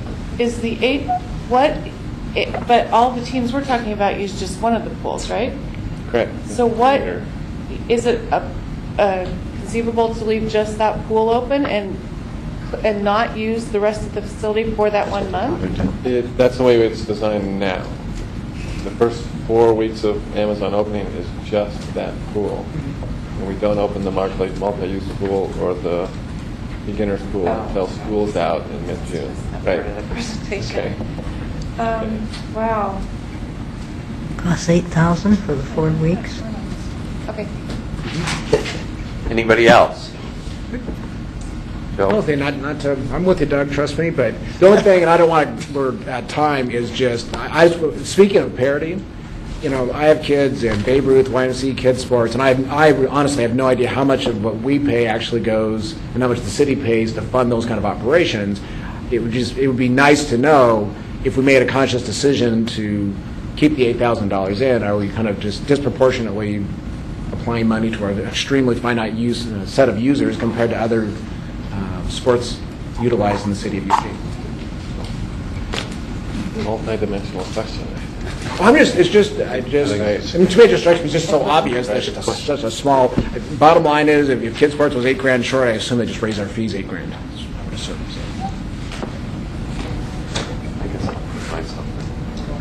So. And this, I just want to say that there's, you can start to talk this around for me.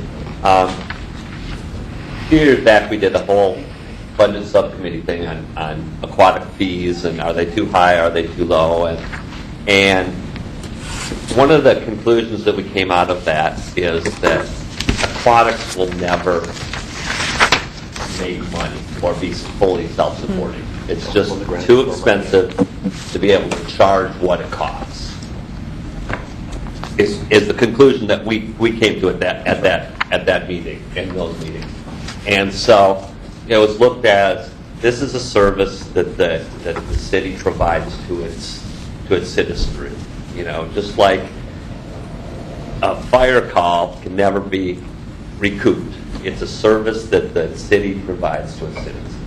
And that was, so it's going to cost us $8,000 for these 2,500 users to use that for that. And is that a balance that that this body feels is warranted? And that's what our job is here. Aquatics will never be, it's a losing game, but it's a lot of people feel that it's a valuable part of what the recreational services offers. The library costs the city money, and it doesn't make it. It's a service that we provide, and that's what government does. It provides services to the general community that you can't get otherwise. So, just wanted to put that out there for a historical basis. Anybody else wish to comment on this? Okay. You got Marianne, I'm sorry. Well, I'm still a little confused about the basic question, does the money that gets collected in fees, the people who use the big pool, the lap pool, what part of the $8,000 that we're going to save does that cover? In other words, we're saving $8,000. Does any of the money we recoup from the people who pay or the teams that pay, what's that compared to what you point out as our saving? Essentially, the revenue we create during that time period is not enough to cover. I mean, is it half, 1/3, 2? It was $24,000 to run it. Oh, okay, that's. And we get $16,000 in fees. Okay, so that's the differential that we're paying, regardless of what the philosophy is about paying for it and the value of the teams, et cetera, et cetera. Just wanted to know. Okay. I'm sorry, I know we're running out of No, time. that's fine. Just curious, when you say users, do you count people more than once? Yeah. Okay. Patron visits. Right. Smart question. Visits, oh, that's good. Visits, uses. So we don't know how many, well, we could count the number of people on the teams, right, okay. Right. Just, that's it. It's visits, that's a good question. Okay. Go ahead. Okay, it's just I've talked with aquatic staff, and there's certainly more that could be done during that time. I've talked to Principal Anderson at Roosevelt. There was a sidewalk built from Roosevelt to Amazon Pool, and he is anxious to get his students involved in Amazon Pool. So there are things that I've talked to Rich about, the aquatics director, and stuff that we could do to add additional bodies to create more service during that time for those kids. And I think those are some of the creative things that I also serve on the aquatic board that we can do to get more bodies in there. Okay, I just wanted to make that. Okay, so moving on to the process. There's a couple of things that I would like to put forward. Yeah, thank you all for your excellent presentation. A couple of things. Staff wanted me to mention that there will be a packet going out tomorrow, and a lot of the questions that have been asked in the past few meetings will be tried to be addressed in that packet. So you'll have that to study for this weekend. Our scheduling is we have 3 more meetings. We have one a week from tonight, then one the following Monday, and then the final one is on Wednesday, May 19th, 2 weeks from tonight. And just to point out the way the Monday, May 17th is listed in there twice, so don't think the meeting on Monday starts at 7:30. Right. It actually starts at 5:30. Right. There is a public hearing, and then after the public hearing, time permitting, we will reconvene to continue doing business. The way the process worked in the past, and I think it has worked fairly well, is now is the time to start formulating your motions. I would hope that people could, if you are anticipating putting forth a motion to make a change to the proposed budget, try and get that in as soon as possible, hopefully this weekend, so that we can look it over. At next Wednesday's meeting, we'll have a list of those, hopefully, that we can look at, and we can discuss them before we put them on the table. That's why we're calling them proposed motions, so that we can ask more questions of them and be more informed. We can ask questions of staff that will help us make our decision once the motion does make the table. So if we see that there's 18 motions, which there have been in some years, believe it or not, there were times when there was 3 Excel spreadsheet pages of motions. I don't anticipate that this year, but we'll look at how many motions we have. We'll allot the time that we can to discuss those, and then beginning, if we can get through the discussions by May 17th, we may start working on putting the motions on the table and discussing and voting on them. If there's any questions that you have. So the first time you'll actually vote on a motion after it's been vetted is on the 19th, or that'll be the time? If we can get to it on the 17th, I would like to start putting motions on the table if we feel that the discussion has been adequately vetted, then we can get to it as quickly as we can. Because again, in the past, that final meeting has gone sometimes till close to midnight, and we didn't like that. Not at all. George was. It's a good thing he doesn't have his sidearm. What I was going to say is if you're contemplating any motion and you would like any staff assistance with that can help either because you need a little bit different information or you're thinking of something, we can help you either word that or figure a piece of that out. So please feel free to contact us. Again, best way is through Mia, but you can get in touch with any of us and we would be happy to put you in touch with the right people. Jennifer. Yes, I am kind of thinking about some ideas around our discussion at the last meeting on May 3rd. When are those minutes going to be available, or was that meeting televised that I could watch it rebroadcast on the internet?